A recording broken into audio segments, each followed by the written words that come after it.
Ouch, c'était un plan pour la calamité ultime qui pourrait détruire toute une époque, mais ce qu'il a créé était une fille innocente et adorable. Il pensait que c'était simplement le déguisement mimétique des calamités ultimes, et que la poitrine devant ses yeux n'était qu'un sac d'énergie stockant du pouvoir. Mais après l'avoir piqué plusieurs fois, il a conclu qu'elle était juste une fille humaine ordinaire. Iso s'effondra instantanément. Où était le bras gauche de l'ange de braise pour lequel il avait dépensé 80 millions pour le transplanter? Où était l'œil de chagrin de l'impératrice de Jade qu'il avait obtenu avec tant d'efforts? Et où était le cœur perpétuel le plus précieux? Mais c'est à ce moment-là, la calamité ultime ouvrit les yeux. L'assistant était sur le point de rappeler à Iso, mais c'était trop tard. Il vit l'artère principale d'Iso se faire mordre par l'ultime calamité, le sang jaillissant comme une fontaine. Voyant cela, l'assistant dit « Chef actuel de la famille Purcelade, repose en paix. Je vais hériter de ton domaine pour toi. » En entendant cela, Iso jura « Espèce de salaud, je vais mettre tous les œufs de Charançon à bac dans ton entrepôt de fromage plus tard. » Le grand rat dit avec choc « C'est trop vicieux, mais tu n'es en fait pas mort. » Il s'avéra que le sang de tout à l'heure n'était pas celui d'Iso. Iso dit « Je suis le plus grand génie alchimique de ce siècle. Comment pourrais-je être tué par ma propre expérience ? Je t'ai fait ajouter mon extrait d'âme liquéfiée matérialisé au fluide de culture de l'ultime calamité plus tôt, donc mon âme a une affinité naturelle avec elle, elle ne pourrait pas me faire de mal. » Le grand rat se toucha le menton et dit, perplexe, « Je ne me souviens pas de ça. » Il se souvenait seulement que cette nuit-là, il s'était enivré, Iso lui avait donné une bouteille de quelque chose et lui avait dit de l'ajouter au fluide de culture de l'ultime calamité. Ça lui semblait un peu parfumé,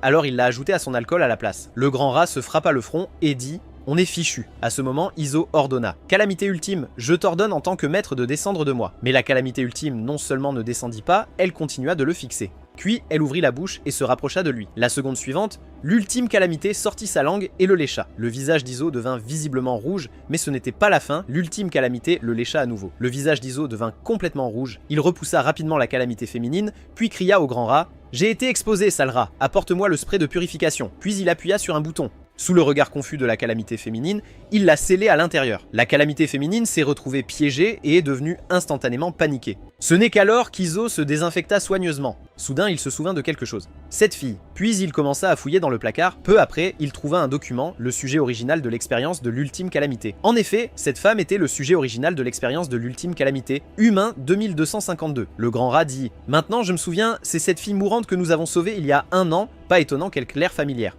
Attends, je me souviens que le sujet 2252 avait les cheveux violets. Comment sont-ils devenus blonds maintenant? Iso dit, c'est justement le problème et sa personnalité semble avoir changé aussi. Il y a 1 an, à la banque de la Reine Blanche de la ville de Goden, dans le conduit de ventilation inconnu, se trouvait une bombe biochimique. Alors que le minuteur atteignait 0, la bombe a libéré un gaz toxique biochimique. Pendant ce temps, dans les toilettes de la banque, le grand rat a dit, le poison de l'araignée dragon devrait avoir été suffisamment libéré. Iso a dit, vraiment? Alors commençons. Puis les deux ont mis leur équipement et ont chargé dans la banque. À ce moment-là, la banque était remplie de gaz toxique. Tout le monde s'était effondré. Un garde a juré « Qui êtes-vous pour oser voler la banque de la Reine Blanche? Savez-vous à qui appartient cette banque ?» Iso a tiré une fois sur le garde, disant « Je ne veux vraiment pas savoir. » Le garde s'est transformé en slime la seconde suivante, Iso a loué « Tu es beaucoup plus mignon comme ça qu'avant. » À ce moment-là, le grand rat s'est approché d'une mère et de son enfant. La mère du garçon a supplié à la hâte « Prenez ce que vous voulez. S'il vous plaît, ne me tuez pas. » Le grand rat dit « C'est toi qui l'as dit. » Puis il arracha la sucette de la main du garçon, disant « C'est goût les fraises mon préféré. » Avec sa sucette prise, le garçon pleura bruyamment. À ce moment-là, Iso avait déjà accroché le panneau temporairement fermé et verrouillé la porte de la banque. Le grand rat utilisa un pistolet thermique pour faire fondre le verre du comptoir.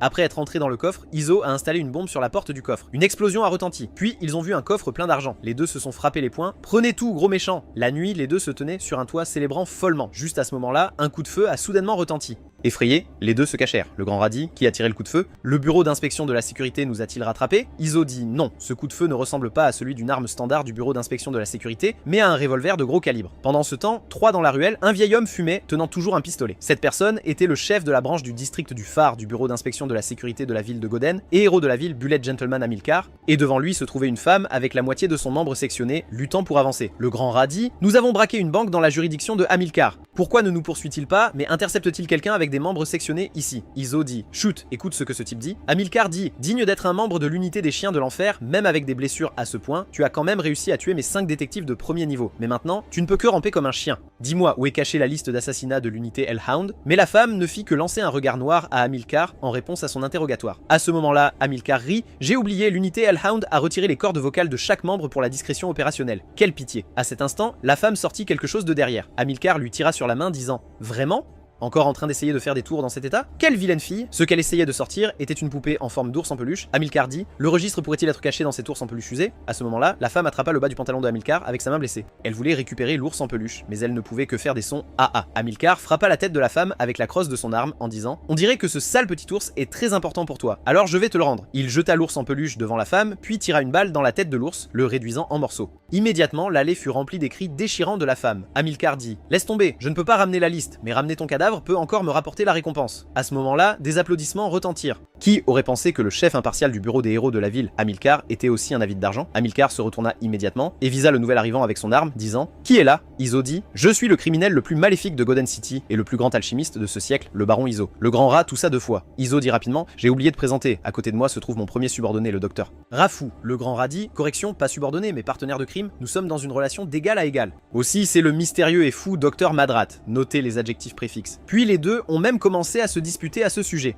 Iso a dit: ah, pourquoi être si verbeux? Le grand rat a dit: j'aime ça, qu'est-ce que ça peut te faire? Amilcar a dit impatiemment: je n'ai pas le temps de jouer avec des gamins, si vous me dérangez encore, vous ne reverrez pas vos mères. Iso a dit: on dirait qu'on nous a sous-estimés, montre-lui notre exploit. Alors ils ont jeté l'argent qu'ils avaient volé à la banque. Amilcar vit les 2 sacs d'argent par terre et comprit immédiatement, disant: donc c'était vous deux qui avez braqué la banque de la Reine Blanche au crépuscule. En entendant cela, les deux prirent immédiatement des poses fières. Omilk dit: se vanter d'un acte criminel pour satisfaire des besoins intérieurs tordus ou atteindre une certaine satisfaction psychologique, c'est une manifestation d'infériorité intérieure et de manque de sécurité. Les criminels avec ce comportement sont généralement des novices de 3e ordre. Ayant dit cela, il leva son arme en disant: je déteste tuer des novices parce que chacune de mes balles est très chère, mais aujourd'hui, je vais faire une exception pour vous. En tant que gentleman, je vous donne 3 secondes pour courir. Iso dit: pas besoin, s'il vous plaît, tirez. Laissez-moi apprécier le tir élégant du premier dieu du pistolet de Golden City. Omilk dit: alors je vais exaucer votre souhait. Il voulait appuyer sur la gâchette, mais trouva son doigt raide. Pourquoi la gâchette ne se tire-t-elle pas? Est-elle coincée? Puis il sentit le pistolet dans sa main devenir soudainement très lourd. La seconde suivante, il ne pouvait même plus se tenir debout. Ce n'est qu'alors qu'il vit une bouteille de poison vert dans le sac d'argent libéré du gaz. Iso dit fièrement: le remarquez seulement maintenant, trop tard. Gaz d'interférence neuronale des cellules musculaires, nom de code affaiblisseur. Les humains dans un environnement à une concentration de 300 parties par million n'ont besoin de respirer que pendant environ 8 secondes pour commencer à être empoisonnés. Et vous avez inhalé pendant plus d'1 minute. Le visage de Omilk s'assombrit, disant: quel est votre but? Essayez-vous de sauver cette femme? Iso dit avec mépris: nous sommes des méchants. Comment pourrions-nous sauver des gens? Puis il a tiré sur Omilk à la tête, disant: nous n'aimons tout simplement pas les héros de la ville. Ensuite, Omilk s'est transformé en une boue verte et s'est enfui. Le gros rat n'a pas poursuivi non plus, disant: même un héros de la ville licencié Silver Hero n'est que ça. Il a plus applaudi en disant: nettoyez la scène, préparons-nous à retourner à la base, mais Iso s'est accroupi devant la femme.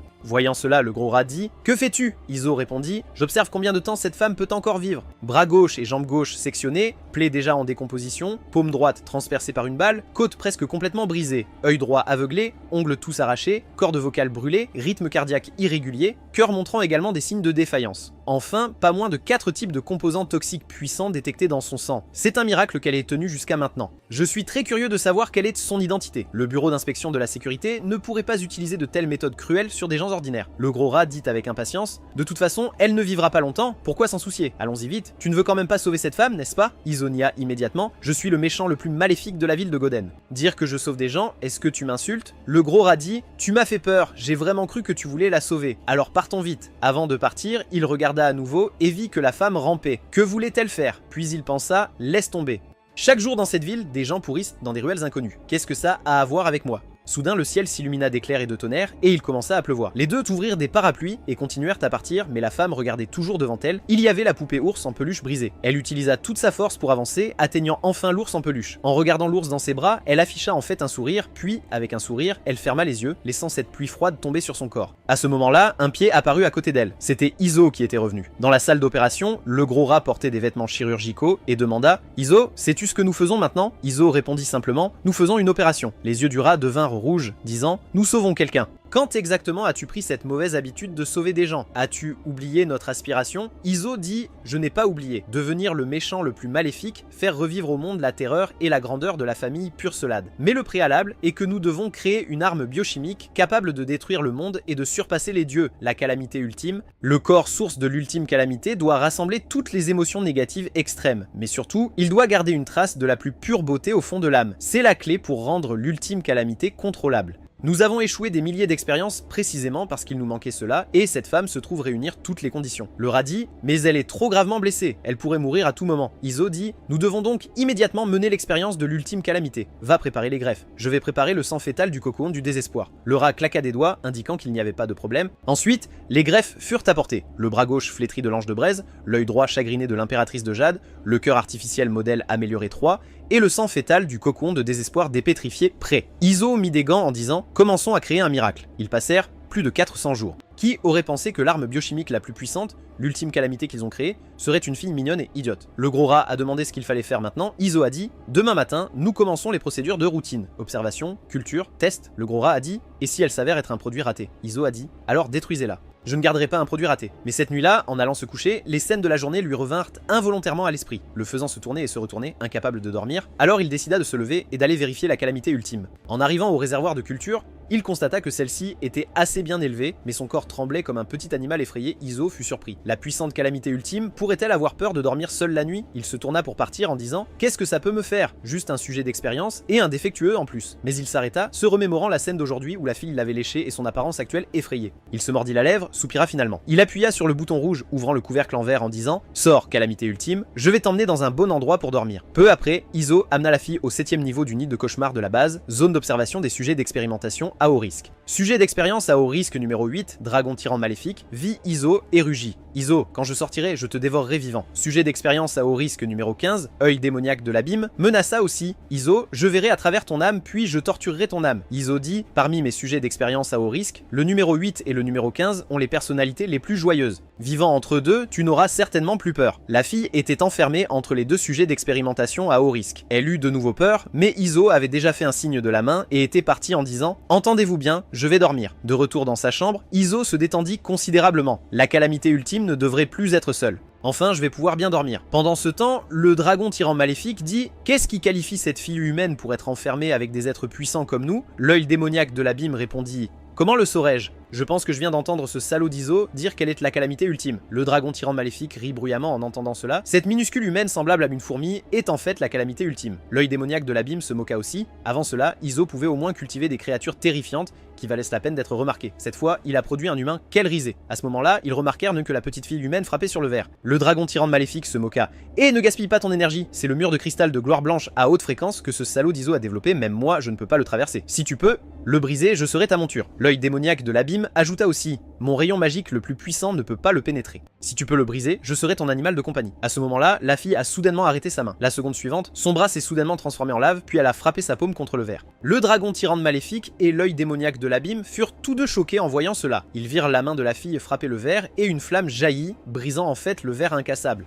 Quelques instants plus tard, un grand trou fut fondu dans le verre. La fille avait l'air confuse, ne sachant pas ce qui s'était passé, ni pourquoi sa main était devenue ainsi. Mais cette scène avait déjà stupéfié le dragon tyran maléfique et l'œil de l'abysse. Le dragon tyran maléfique se hâta de s'incliner et de se prosterner. « Veuillez accepter mon salut. À partir de maintenant, je suis ta monture. S'il te plaît, fais fondre aussi mon mur de cristal de gloire blanche. » L'œil démoniaque de l'abîme s'inclina également. « À partir de maintenant, je suis prêt à être ton animal de compagnie. S'il te plaît, laisse-moi sortir aussi. » Pendant ce temps, Iso, qui venait d'entrer dans le pays des rêves, fut réveillé la seconde suivante par des sons d'alarme. Le gros rat s'est précipité en disant « Pourquoi l'alarme de niveau 4 la plus urgente de la zone de détention des sujets d'expérimentation à haut risque retentit-elle? Cela signifie qu'au moins 3 murs de cristal de gloire blanche ont été détruits. » Iso a dit « Nous devons rapidement réprimer ces gars avant qu'ils ne causent plus de destruction. » En route vers la zone de détention des sujets d'expérimentation à haut risque, le gros rat vérifia les informations d'alarme en disant « C'est le numéro 8 du dragon tyran maléfique de la salle F202 et le numéro 15 de la salle F204, œil démoniaque de l'abîme, et la salle NF 203. » Je me souviens que cette salle d'isolement est vide. En entendant cela, Iso l'a immédiatement saisi pour regarder. Puis il a vu la scène de cette fille en train de faire fondre le mur de cristal de White Glory.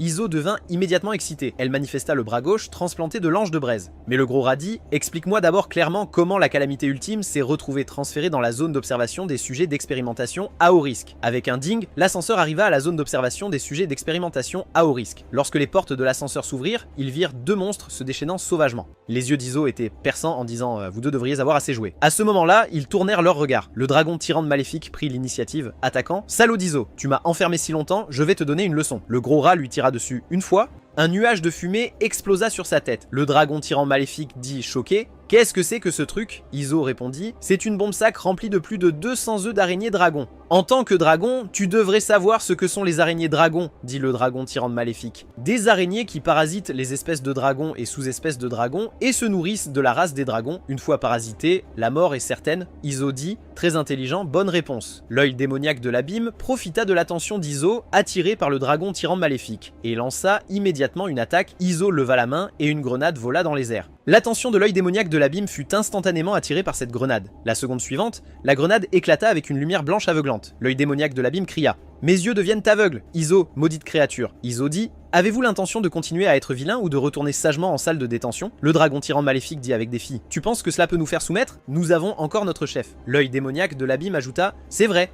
elle peut même faire fondre votre mur de cristal de gloire blanche. Vous ne serez certainement pas à sa hauteur. » Iso se demanda de quel chef il parlait, puis il vit une femme sortir d'entre les deux monstres. Les yeux d'Iso devinrent sérieux. C'est bien la calamité ultime. Bon sang, si celle-là perd le contrôle, ce serait vraiment problématique. Le dragon tyran maléfique rit. Iso, ton visage montre une expression de peur qui n'était plus là depuis longtemps. Puis il dit, boss, ce salaud nous a emprisonnés, nous être nobles, et a expérimenté sur nous. Tu dois nous venger. En voyant la femme s'approcher progressivement d'eux, le gros rat prit peur et dit à Iso, n'as-tu pas un plan d'urgence pour réprimer l'ultime calamité? Iso répondit, théoriquement parlant, aucun moyen matériel connu ne peut réprimer à 100% l'ultime calamité. Soudain, la femme leva le pied, se précipitant férocement vers lui. Le cœur d'Iso s'accéléra. Oh non, la seconde suivante, il fut plaqué au sol par la femme. Le dragon tyran maléfique rit. Il n'est pas encore trop tard pour implorer la pitié maintenant. Aide-moi à enlever les œufs d'araignée dragon de mon corps, puis lèche mes ongles de pied. Je peux encore plaider auprès du patron pour toi, épargner ta vie, mais plus tard, le patron pourrait te prendre la vie. Mais la seconde suivante, il fut stupéfait en disant « Patron, que faites-vous » Ils virent l'ultime calamité commencer à agir comme un chiot à nouveau, bondissant sur Iso, lui léchant le visage. Iso repoussa son visage en disant « Calamité ultime, tu as fini ?» Les yeux de la calamité ultime étaient hagards, émettant des sons à bas Iso se frappa le front en disant « D'accord, je comprends que tu ne veux pas dormir ici, alors je vais te trouver un autre endroit. » À peine avait-il fini de parler que la calamité ultime bondit à nouveau. Iso a dit « Arrête de lécher. Es-tu un chien ?» Le dragon tyran maléfique a dit frénétiquement « Boss, qu'en est-il de ce mouvement que tu as utilisé pour faire fondre le mur de cristal de la gloire blanche tout à l'heure ?» Iso a dit « Tu as incité l'ultime calamité à détruire la salle d'isolement et à perturber mon repos. Comment devrais-je te remercier ?» Finalement, le dragon tyran maléfique était habillé d'une tenue. Le dragon tyran maléfique dit « Me faire porter ce costume de réflexion de style idiot est trop embarrassant. » Et la chambre de l'œil démoniaque de l'abîme était remplie d'oignons. Il dit « Mes yeux, emmenez ces oignons. » Pendant ce temps, l'ultime calamité a été retirée de la zone des sujets d'expérimentation à haut risque. Elle ne voulait ni dormir dans le laboratoire 0, ni dans la zone d'isolement d'observation des sujets à haut risque, alors où devrait-elle dormir? Le gros rat a dit, très simple, laissez-la dormir dans votre chambre. Iso a juré. Sale rate, comment pourrais-je laisser un sujet d'expérience dormir dans la même pièce que moi? Le gros rat dit, mais elle n'est proche que de toi. Que faire si elle cause des problèmes, si on la laisse dormir ailleurs? Iso dit fièrement, c'est certain, après tout, j'ai ajouté mon extrait d'âme, donc j'ai une affinité naturelle pour elle. Mais le gros rat dit, le problème est là. Cette bouteille de ton extrait d'âme que tu m'as donné, je l'ai bu comme de l'alcool. Iso attrapa le col du rat en disant, qu'as-tu dit? Le gros rat expliqua, tu me donnais des ordres quand j'étais ivre et l'extrait d'âme matérialisé a le parfum doux d'un bon vin, alors je l'ai pris pour de l'alcool. Iso dit avec colère, espèce d'idiot, maintenant même la dernière mesure de sécurité est partie.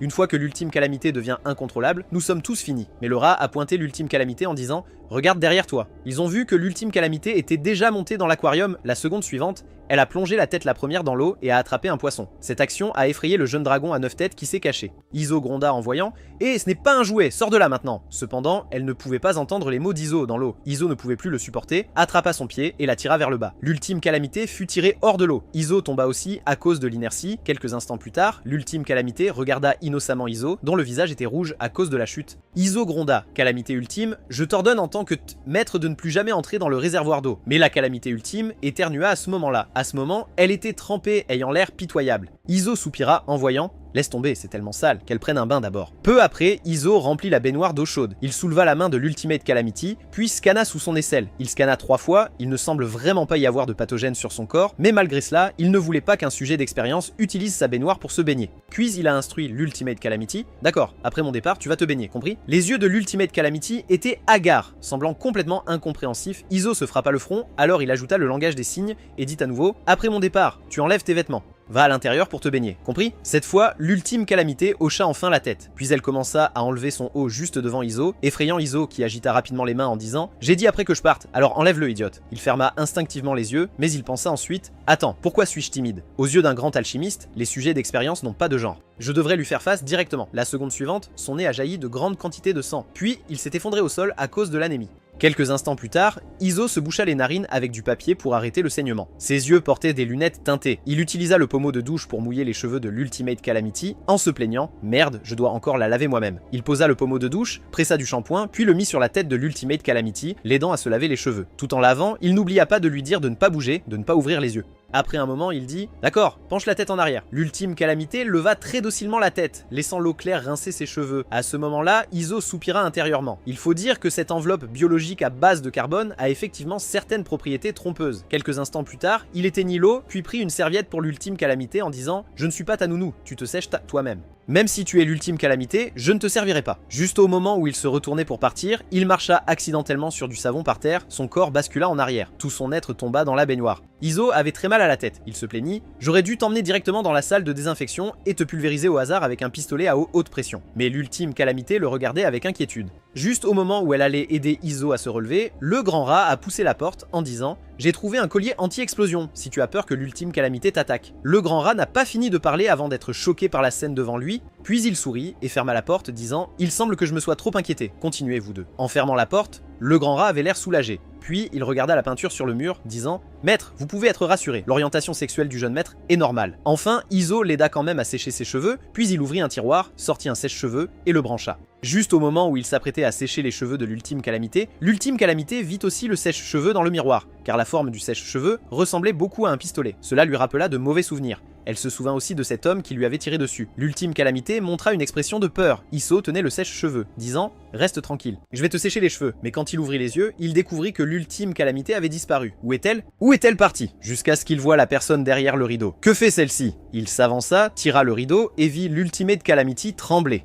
Qu'est-ce qui se passe? Qu'est-ce que j'ai fait pour la rendre soudainement si effrayée? Est-ce le sèche-cheveux? Parce que la forme du sèche-cheveux ressemble trop à un pistolet, alors cela lui a rappelé cette nuit où elle a été chassée. Il semble qu'elle conserve encore les souvenirs de sa personnalité d'avant l'expérience. Soupir, quel sujet d'expérience problématique. En regardant l'ultime Calamité qui tremblait encore, Iso parla et Ultime Calamité. L'Ultime Calamité leva enfin les yeux vers lui, ils virent Iso sortir à nouveau le sèche-cheveux. L'Ultime Calamité sursauta, recula la tête en tremblant à nouveau, mais Iso alluma le sèche-cheveux. Le bruit du sèche-cheveux résonna. L'Ultime Calamité ouvrit curieusement un œil pour jeter un coup d'œil. Ils virent Iso diriger le sèche-cheveux vers lui-même pour se souffler dessus. La seconde suivante, il a même commencé à faire l'idiot. L'Ultime Calamité était d'abord confuse, puis a progressivement affiché un sourire et a finalement même ri joyeusement. Après cela, Iso lui a donné le sèche-cheveux. L'Ultime Calamité a allumé l'interrupteur. Immédiatement, le vent du sèche-cheveux fit voler ses cheveux. Juste comme ça, après 20 minutes passées, Iso se sentit sans voix. S'il avait su cela, il aurait dû la laisser continuer à craindre le sèche-cheveux. Iso arracha le sèche-cheveux disant « Je n'ai pas fait tout ce mal pour te créer afin que tu puisses jouer avec un sèche-cheveux tard dans la nuit. » Mais l'Ultime Calamité le regarda avec supplication, espérant qu'Iso lui rendrait le sèche-cheveux. Faire le mignon est inutile. Il remit le sèche-cheveux dans le placard, puis le verrouilla avec une clé en disant « Si tu te comportes bien, je pourrais te le sortir pour jouer plus tard, mais maintenant va dormir immédiatement. » L'Ultime Calamité fit un son de protestation. Peu après, il ramena l'Ultime Calamité dans sa chambre. Où devrait dormir ce casse-tête ce soir? Je ne peux pas la laisser dormir sur le lit. Mon lit ne peut pas être utilisé par un sujet d'expérience. C'est ma limite en tant qu'alchimiste. Cependant, pendant qu'il réfléchissait, l'Ultime Calamité était déjà montée sur le lit d'Iso et s'était couverte avec la couverture. Iso s'effondra disant « Idiote, qui t'a donné la permission de dormir dans mon lit? Lève-toi » Face aux réprimandes d'Iso, l'Ultime Calamité avait l'air innocente. Iso dit « Écoute bien, toi, en tant que sujet d'expérience, tu ne peux pas monter sur le lit, compris? Ce soir, tu dors par terre. Pas de mouvement, pas de bruit, tu as entendu? Enfin, je peux dormir. » Le lendemain matin, Iso fut réveillé par le réveil. Soudain, Iso remarqua que quelque chose n'allait pas. À qui est cette main? Et de l'air chaud continuait de souffler à son oreille. Attends, cet air chaud à mon oreille pourrait-il être... Quand est-ce qu'elle est montée sur mon lit? Mais sérieusement, peu importe comment tu la regardes, elle n'a pas une once de l'apparence de l'Ultime Calamité. Juste à ce moment-là, le grand rat a poussé la porte et a dit « Iso, comment as-tu dormi la nuit dernière? Où est l'Ultime Calamité ?» Iso a dit « Je ne sais pas ». Le grand rat a dit « Tu ne sais même pas? Et si elle s'était faufilée à nouveau dans la zone d'observation des sujets d'expérimentation à haut risque ? Ce serait terrible. Va vérifier les images de surveillance tout de suite, dit Iso. Va d'abord à la salle de surveillance. J'arrive tout de suite. Le grand rat dit d'accord, alors j'y vais d'abord. Soudain, le grand rat sembla remarquer quelque chose. Il dit hé, ta couverture bouge. Iso dit il y a un problème avec tes yeux. Comment une couverture pourrait-elle bouger? Juste au moment où Iso allait continuer à trouver des excuses, Ultimate Calamity sortit de sous les couvertures. Voyant que le chat était sorti du sac, Iso expliqua qu'elle s'était faufilée là toute seule la nuit dernière. Le grand rat dit « D'accord, pour un puceau adolescent comme toi, je peux comprendre ses besoins. Non seulement je ne me moquerai pas de toi, mais je serai en fait content pour toi. Tu as enfin grandi. » Iso lui a directement lancé du fluide d'extraction. Le grand rat a dit « Tu m'as vraiment aspergé d'extraits de glandes de punaise? C'est quelque chose que nous avons développé pour faire face aux héros de la ville. Iso a dit, je t'ai déjà dit qu'elle est montée toute seule la nuit dernière. Maintenant, dépêche-toi de te préparer pour commencer les tests complets sur Ultimate Calamity. Bientôt, ils sont arrivés dans la salle de collecte des données de base physique de la zone de test des sujets expérimentaux. Le grand rat dit, ne regarde pas en l'air où les mesures ne seront pas précises. Taille 160 et 11 cm. Le grand rat dit, elle est 11 cm plus grande que toi, si tu veux l'embrasser, tu devras te mettre sur la pointe des pieds. Iso dit, idiot, je suis encore en phase de croissance. Et qui a dit que je voulais l'embrasser? Test physique numéro 2, test de poids. Poids 64 kg. Iso était perplexe. Si léger? Ce n'est pas correct. Rien que le bras gauche de l'ange de braise pèserait bien plus de 64 kg. Plus le cocon de haute densité de sang de désespoir fital injecté dans son corps, son poids devrait être d'au moins 800 kg. Puis vinrent les mesures les plus cruciales. Le grand rat s'exclama avec stupéfaction. Des proportions parfaites. Iso dit avec colère. Idiot, arrête de mesurer des données inutiles. D'accord, maintenant testons la fonction pulmonaire. Suis-moi. D'abord, prends la plus grande inspiration possible, puis mets l'eau ta bouche là-dessus et souffle aussi fort que tu peux. L'enseignement pratique d'Iso laissa Ultimate Calamity quelque peu confus. Iso dit, très bien, à toi. Oui, comme ça, maintenant souffle fort. Qu'est-ce que tu attends? Souffle là-dedans. Soudain, Ultimate Calamity a serré le visage d'Iso dans ses bras. Iso a dit, hé, qu'est-ce que tu fais? Tu n'es pas censé souffler dans ma bouche, idiot. Avant qu'Iso ne puisse réagir, Ultimate Calamity l'avait déjà embrassé. Elle l'a même plaqué sur la table en l'embrassant. Le grand rat a demandé, alors, le test de capacité pulmonaire est-il terminé? Iso a crié, rat puant, viens me sauver. Après avoir embrassé Iso, Ultimate Calamity avait l'air excitée, mais quand elle a vu que le compteur n'avait pas bougé du tout, elle semblait complètement confuse. Iso a rapidement ouvert le robinet pour se rincer la bouche. Le grand rat a ri. C'est hilarant se faire embrasser de force par son propre sujet d'expérience. Tu dois être le seul dans l'histoire de la famille Percelade. Alors savoure bien ce moment. La bouche d'Ultimate Calamity était-elle douce et parfumée? Iso a dit, as-tu raconté trop de bêtises dernièrement, rat puant? Le grand rat a dit, nous l'avons testé plus d'une douzaine de fois, elle ne porte aucun pathogène. Tu n'as pas besoin de porter un masque de protection. Iso dit, moins de bêtises, tu t'occupes des prochains tests. Le grand rat dit, très bien, je le ferai, quel petit ingrat qui ne sait pas quand il est bien loti. Test de flexion avant, 8 cm. Évaluation de la flexibilité corporelle du sujet expérimental, D, normal.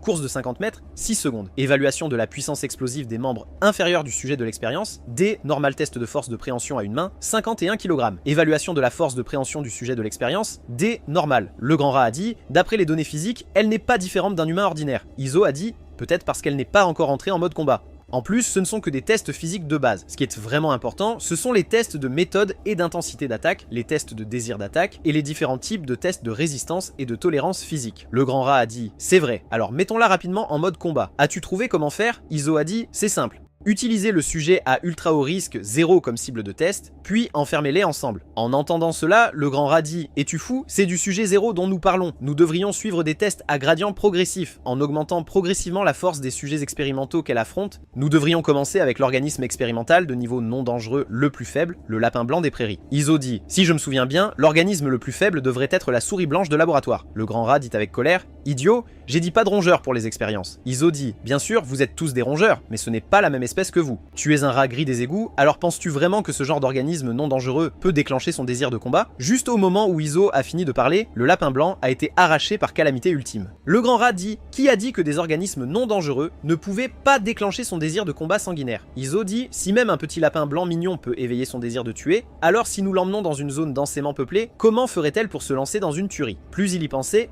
plus il devenait excité. Cependant, Ultimate Calamity traitait le petit lapin blanc comme son propre animal de compagnie. La scène devant eux laissa Iso et le grand rat sans voix, puis Iso sortit une potion rouge. Il injecta la potion rouge dans le lapin. Le grand rat demanda « Qu'as-tu injecté dans ce lapin ?» Iso répondit « La nouvelle évolution Berserk numéro 6 améliorée. La vitesse de mutation a augmenté de 29 fois. Bientôt, le lapin qui avait été injecté avec la potion commença à muter. Il y eut une série de craquements, la forme du lapin gonfla plusieurs fois plus grande. À ce moment-là, Calamité Ultime ne savait toujours pas ce qui se passait. Iso dit, pour déclencher le désir de combat de Calamité Ultime, l'adversaire doit être au moins à ce niveau. Désignons temporairement le nom de code du sujet expérimental comme Superbête Lapin Féroce numéro 1. Bientôt, Superbête Lapin Féroce numéro 1 entra en mode combat. Iso a dit, combat, combat, combat. Le grand rat pensa, cet idiot dont le cerveau est plein d'alchimie n'a aucune idée de comment chérir et protéger une beauté. Le super fierce Rabbit Beast lança soudainement un coup de poing à Ultimate Calamity. Le grand rat dit, que dirais-tu de faire un pari là-dessus? Iso dit, parier sur quoi? Le grand rat dit, parier sur si Ultimate Calamity esquivera de ce coup de poing ou le prendra de plein fouet. Les enjeux sont le nettoyage de la base de cette semaine. Iso a dit, pas de problème, je parie qu'elle esquivera. Le grand rat a dit, je parie qu'elle l'encaissera de plein fouet. Bientôt, le sol fut réduit en morceaux. Une telle puissance destructrice a choqué les spectateurs. Cependant, lorsque le Super Fierce Rabbit Beast a levé son poing, la silhouette d'Ultimate Calamity était introuvable. Soudain, des bruits de froissement sont venus du bras du Super Fierce Rabbit Beast. La seconde suivante, Ultimate Calamity est apparu de la longue fourrure du lapin. Le Super Fierce Rabbit Beast était si effrayé qu'il est tombé au sol, incapable de se relever. Puis ils ont vu Ultimate Calamity étreindre le Super Fierce Rabbit Beast et le câliner. Le grand rat a dit « Cette fille n'a vraiment aucun désir de combattre ». Ensuite, Iso et le grand rat ont emmené Ultimate Calamity dans la zone ultra haute risque. Le grand rat a dit « Sa puissance de combat est inférieure à ce que l'on attendait. Nous pouvons l'entraîner lentement. Si nous la faisons directement affronter le sujet 0 à ultra haut risque, que se passe-t-il si elle meurt ?» Iso a dit « Si elle meurt, cela signifie qu'elle est un produit raté. Elle n'a pas d'autre valeur que d'augmenter le taux de réussite du prochain sujet d'expérience. » Nous sommes arrivés à la salle de détention du sujet 0, à ultra haut risque Iso et le grand rat ont rapidement mis leur masque à gaz.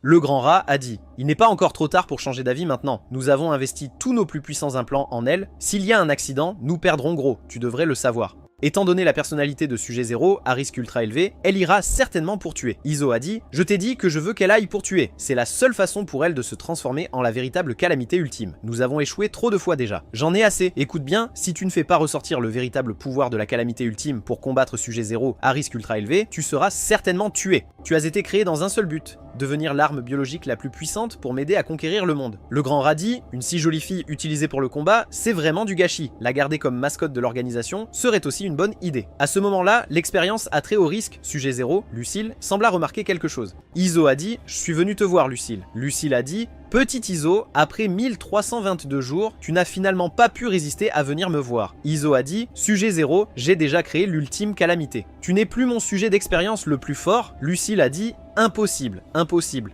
Moi, Lucille, je suis votre sujet d'expérience le plus fort. » Iso dit vers l'entrée « Faites entrer Ultimate Calamity. » Le grand rat dit, en un clin d'œil, « Elle est déjà entrée. » Iso dit « Idiot, tu n'es même pas capable de surveiller quelqu'un correctement. » Voyant cela, Lucille dit « Enlève tes sales pattes d'Iso. » Iso dit « Tu vois, elle est le sujet d'expérience Ultimate Calamity, le sujet d'expérience le plus fort que j'ai créé. Lucille, si tu veux récupérer le titre de sujet d'expérience le plus fort, bats-la. » Lucille a dit « Si je la bats, tu dois rester ici avec moi toute une journée. » Iso a dit « Pas de problème. » Lucille a dit « Alors laisse-moi te tenir pendant que je dors. » Iso a dit « Ne pousse pas ta chance. » Lucille a dit « Ne t'inquiète pas, petit Iso, je vais certainement détruire complètement ton nouveau sujet d'expérience. Tu ne peux appartenir qu'à moi seul. » Iso a dit « Alors montre-moi toute ta puissance. » Écoute attentivement, calamité ultime. Cette fois, si tu ne te bats pas, tu vas vraiment mourir. Si Lucille te tue vraiment, cela prouvera que tu es un produit raté. Puis Iso et le grand rat sont arrivés à la salle de surveillance de détention du sujet 0 à très haut risque. Le grand rat a dit « Alors, tu as bien rassuré calamité ultime ?» Iso a dit « Arrête de parler, prépare-toi à commencer le test. Libère Lucille.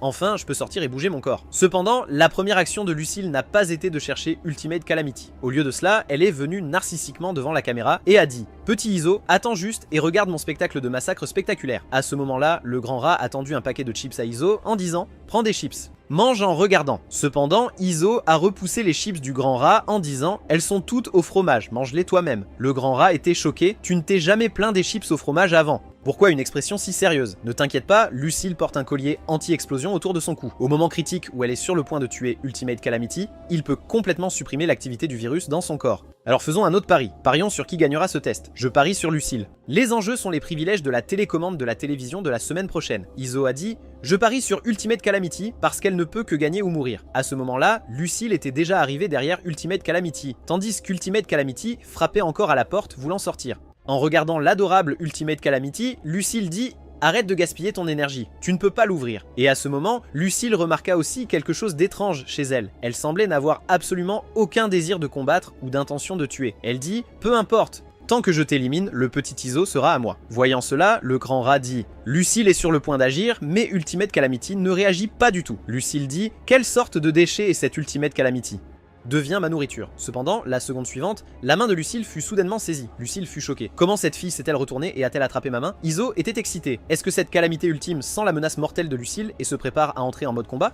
Excellent. Ultimate Calamity va enfin montrer son pouvoir. À ce moment, Lucille paniquait intérieurement. Que fait cette fille? Où m'emmène-t-elle? Bientôt, Ultimate Calamity tira Lucille vers la grande porte en fer et la pointa tout en faisant des sons. Cela laissa Iso et le grand rat sans voix. Alors, elle a attrapé la main de Lucille juste pour que Lucille l'aide à ouvrir la porte. À ce moment-là, Lucille comprit enfin et dit « Tu m'as amené ici parce que tu veux que je t'aide à ouvrir la porte. » Juste après que Lucille ait fini de parler, Ultimate Calamity lui sourit et hocha la tête. Lucille se couvrit le visage et rit. Elle dit « Ha ha ha ha, petit Iso, ton arme biologique la plus puissante, Ultimate Calamity, s'avère être une idiote. » Puis Lucille attrapa le poignet d'Ultimate Calamity. Elle a dit « Laisse-moi te dire comment sortir d'ici. C'est d'être érodé par mon virus jusqu'à ce qu'il ne reste qu'un tas d'os friables pour finalement être versé dans la poubelle non recyclable et emporté. » Bientôt, le corps d'Ultimate Calamity a commencé à être érodé. Lucille a dit « Oh là là, la plus forte arme biochimique, Ultimate Calamity, semble être empoisonnée. Souviens-toi bien, la plus forte arme biologique de Petit Iso est une et une seule, et c'est moi. » À ce moment, l'écran de surveillance a également émis une alerte. Le grand rat a dit « C'est mauvais. »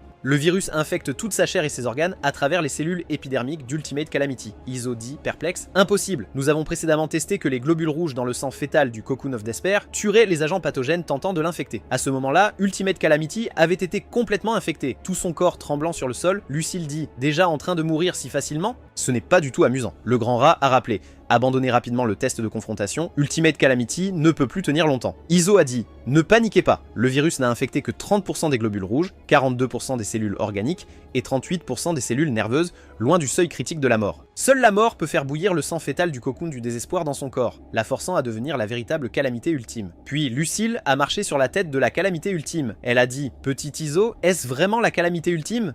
Elle est ridiculement faible. Je n'ai même pas encore eu mon lot de plaisir. N'étais-tu pas assez vive tout à l'heure? Tu as même osé me demander de t'aider à ouvrir la porte? Pourquoi ne faisais-tu pas de bruit maintenant? » Le grand rat dit « Le virus a infecté plus de 70% des cellules dans tout son corps. » « Tu ne vas pas avorter? Dit Iso. « Attends un peu plus longtemps. Le cœur perpétuel est un cœur mécanique artificiel. Le virus ne peut pas l'infecter et le Darken n'a pas encore infecté ses cellules nerveuses cérébrales, dit Lucille. Il semble que la petite Iso ne se soucie pas beaucoup de cette fille. J'ai mal compris. Dans ce cas, préparons la cérémonie du Grand Prix 2000. La seconde suivante, Lucille a commencé à lécher Ultimate Calamity. Elle a dit, bien qu'elle soit un sujet d'expérience raté, son goût est étonnamment délicieux. Alors je vais commencer mon festin, dit le gros rat avec urgence. Le virus a infecté 90% des cellules dans le corps d'Ultimate Calamity. Nous devons immédiatement activer le collier anti-explosion de Lucille. Cependant, juste au moment où le gros rat s'apprêtait à appuyer sur le bouton, Iso l'arrêta. Le gros rat demanda, confus, « Iso, que fais-tu » Iso dit, « Ce n'est pas encore le moment. Attends un peu plus longtemps. » Le gros rat dit, « Elle n'est pas du tout prête. On ne peut pas juste la regarder se faire dévorer par Lucille. » Iso dit, « Rapuant, tu penses juste qu'elle est jolie. Tu n'étais pas aussi sentimental avec les sujets d'expérience précédents. N'oublie pas notre ambition, faire plier le monde sous les pieds de notre famille Persillade, que ce soit Ultimate Calamity ou Lucille, ce ne sont que des outils pour atteindre cet objectif. » À ce moment-là, Ultimate Calamity cria soudainement vers Iso. « Maître !» À cet instant, Ultimate Calamity était au bord de l'effondrement, sa voix faible et fragile. Le gros rat fut choqué. « Quand Ultimate Calamity a-t-elle appris à parler? Tu lui as appris ?» Iso dit « Je lui ai appris un peu hier soir. » Hier soir, Ultimate Calamity a essayé d'innombrables fois de monter sur le lit,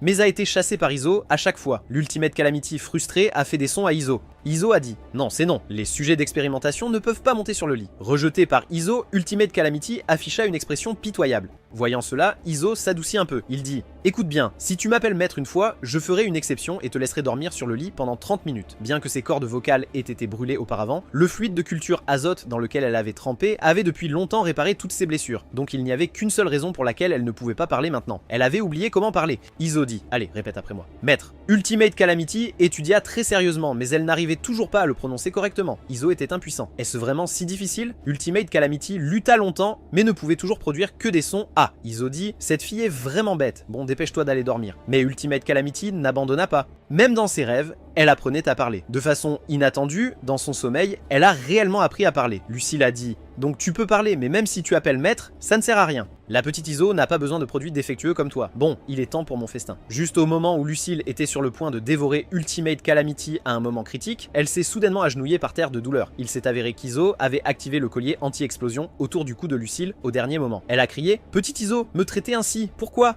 Dans tous les tests de confrontation précédents que vous avez organisés pour moi, même lorsque des sujets d'expérimentation rares allaient être tués par moi, vous ne les avez jamais arrêtés. Pourquoi faire une exception pour elle? Face au regard choqué du gros rat, Iso dit « Tu as raison, ces greffes sont inestimables. Ce serait trop gaspillé que Lucille les mange. » Le gros rat dit « Ne t'inquiète pas, je ne penserai certainement pas que tu as appuyé sur le bouton d'arrêt d'urgence parce que ton cœur s'est attendri quand elle t'a appelé maître. » Puis Iso est venu entièrement équipé devant Ultimate Calamity. Il a dit « Ne m'appelle plus maître, tu n'en es pas digne. » Juste au moment où il se retournait pour partir, il est passé par hasard près de Lucille. Lucille a dit « Pourquoi? Que ce soit en puissance de combat ou en silhouette, elle est bien inférieure à moi. » Iso a dit « C'est parce qu'elle a de nombreux organes transplantés importants. S'ils étaient dévorés par vous, l'expérience de l'ultime calamité ne pourrait pas continuer. En entendant cette explication, Lucille afficha un sourire satisfait. Le gros rat dans la salle de surveillance resta sans voix. Si tu ne peux pas te résoudre à la perdre, pourquoi organiser ce test de confrontation? Quelle perte de temps? Cependant, la seconde suivante, il ne pouvait plus sourire, car le moniteur montrait que la température corporelle de Lucille revenait progressivement à la normale. Cela signifiait que le collier autour du cou de Lucille avait perdu son effet de suppression sur elle. Voyant cette scène, le gros rat cria frénétiquement dans l'oreillette d'Iso « Sors immédiatement de la salle de détention du sujet 0 ». Ignorant la vérité, Iso répondit avec désinvolture « Pourquoi cries-tu si fort? Tu m'as crevé le tympan ». Le gros rat dit « Le collier anti-explosion de Lucille a échoué, sa température corporelle augmente rapidement ». Iso était choqué. Quoi? Pourquoi ne l'as-tu pas dit plus tôt? Juste au moment où il finissait de parler, Lucille était déjà apparue silencieusement derrière lui. Elle a dit « Tu te trompes, le collier anti-explosion n'est pas cassé, tu sais ».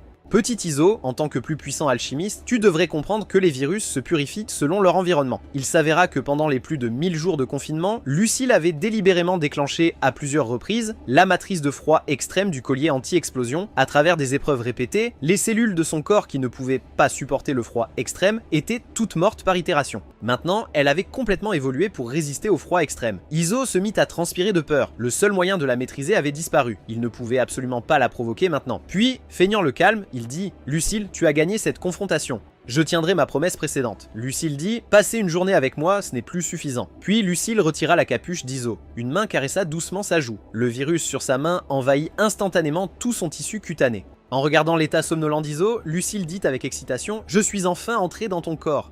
Je peux maintenant sentir l'activité de chaque cellule à l'intérieur de toi. » Le gros rat était aussi assez effrayé en voyant cette scène. Lucille dit « Petit rat, ne t'inquiète pas, sous mon contrôle, les virus sont tous en période d'incubation. Comment pourrais-je lui faire du mal ?» Mais avant qu'elle ne puisse finir de parler, les yeux de Lucille s'assombrirent complètement, car elle découvrit que sur les lèvres d'Iso se trouvait en fait cette amylase salivaire de l'ultime calamité.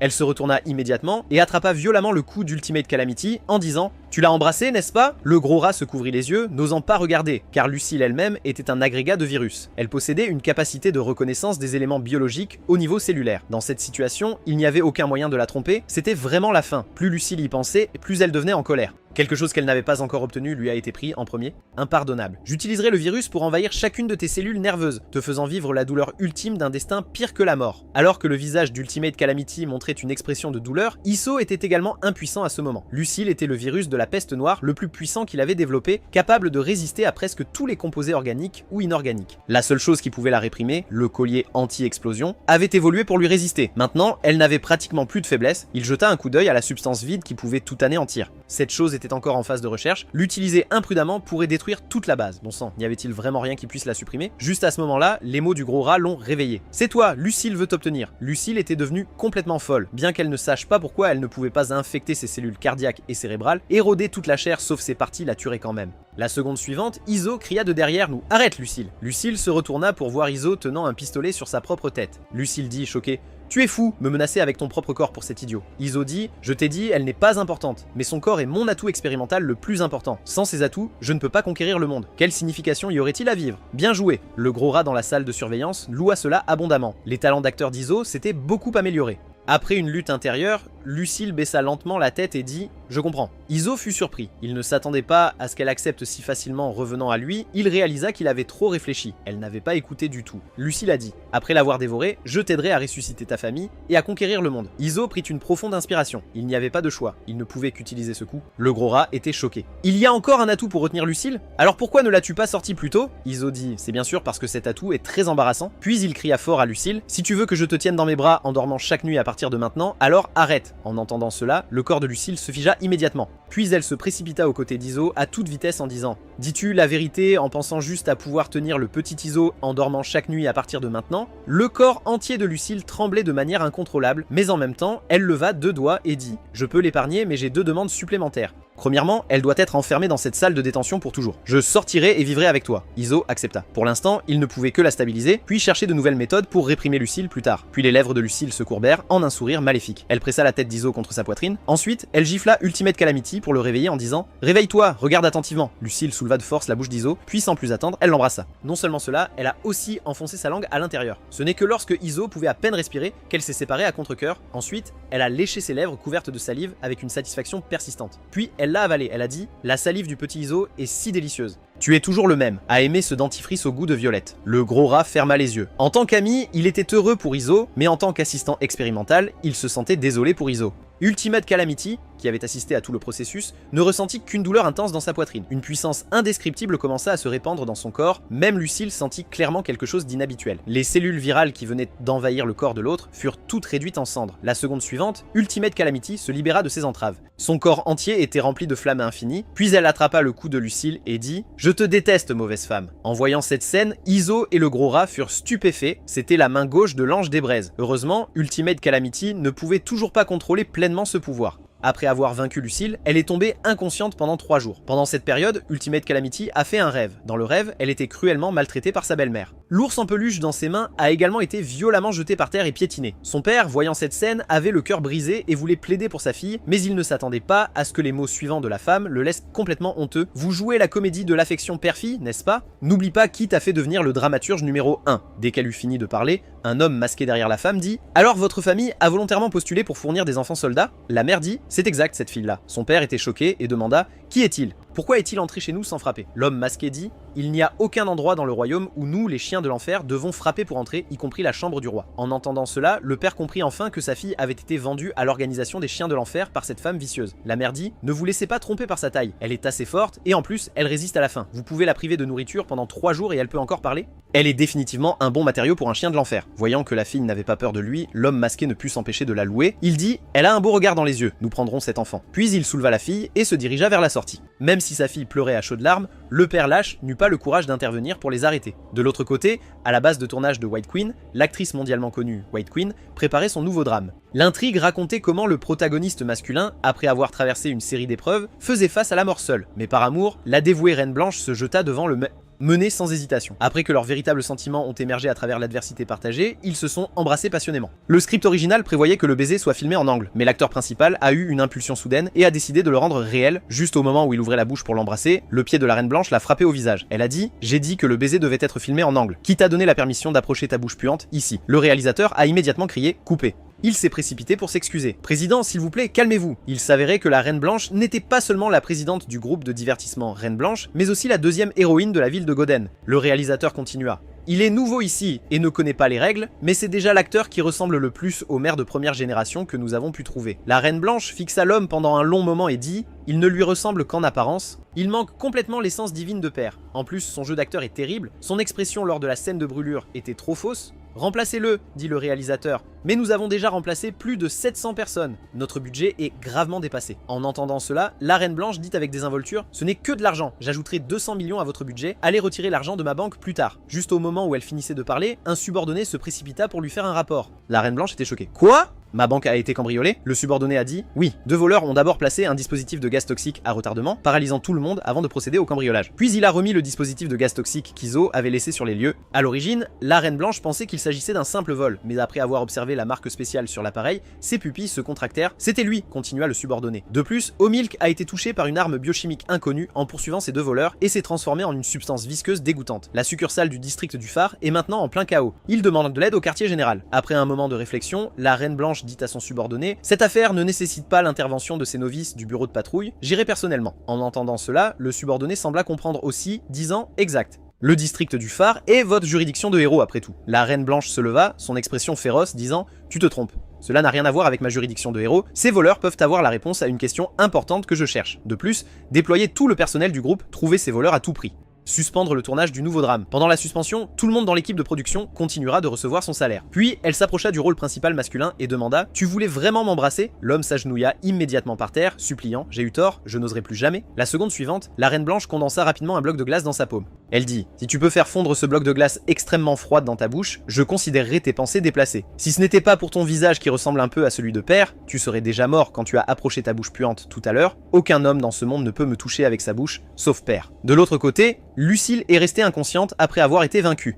Ensuite, Iso a immédiatement procédé à un examen de l'ensemble de l'incident. Il devait trouver le déclencheur et la cause de l'éveil de l'aptitude d'Ultimate Calamity. De plus, il a annoncé qu'Ultimate Calamity devenait officiellement le 2e sujet d'expérience à très haut risque après Lucille. Son nom de code serait Cor Bien, que le plus grand avantage de Cor soit son tempérament doux, sa faiblesse était également évidente. Ses capacités étaient extrêmement instables et elle manquait de désir d'attaquer. Elle a utilisé pour la première fois le bras gauche de l'ange de braise dans la salle de détention à ce moment-là. Iso a examiné les images de surveillance de cette nuit-là. Cela devait être parce qu'elle détestait dormir. dormir là-bas. En entendant cela, le gros rat taquina. Puis-je comprendre cela comme si elle voulait dormir avec toi? Iso dit tais-toi. La deuxième fois qu'elle a utilisé le bras gauche de l'ange de braise, c'était en combattant Lucille. Elle a probablement pensé à tort que Lucille m'attaquait, ce qui a déclenché son désir de combat. Son cocoon bouillant de sang fétal du désespoir a instantanément éliminé le virus de son corps et a utilisé son attaque ultime sur Lucille, le canon de vapeur à pression thermique. Le gros rat a dit « Attends une seconde, c'est quoi le canon de vapeur à pression thermique ?» Iso a dit « C'est le nom que j'ai donné au mouvement de corps. » Assez cool, non? Le gros rat a dit je ne comprends pas. De plus, la différence de température entre ces deux moments est extrêmement grande. La température de la deuxième fois approchait déjà celle des éruptions solaires. Même le virus de la peste noire, résistant aux hautes températures, a été instantanément tué par la vapeur. Iso a dit, en effet, si ce n'était pas pour le collier anti-explosion de Lucille, avec sa matrice de froid extrême neutralisant une partie de l'énergie thermique, elle ne serait pas simplement dans le coma en ce moment. Juste à ce moment-là, l'estomac de Cor a gargouillé.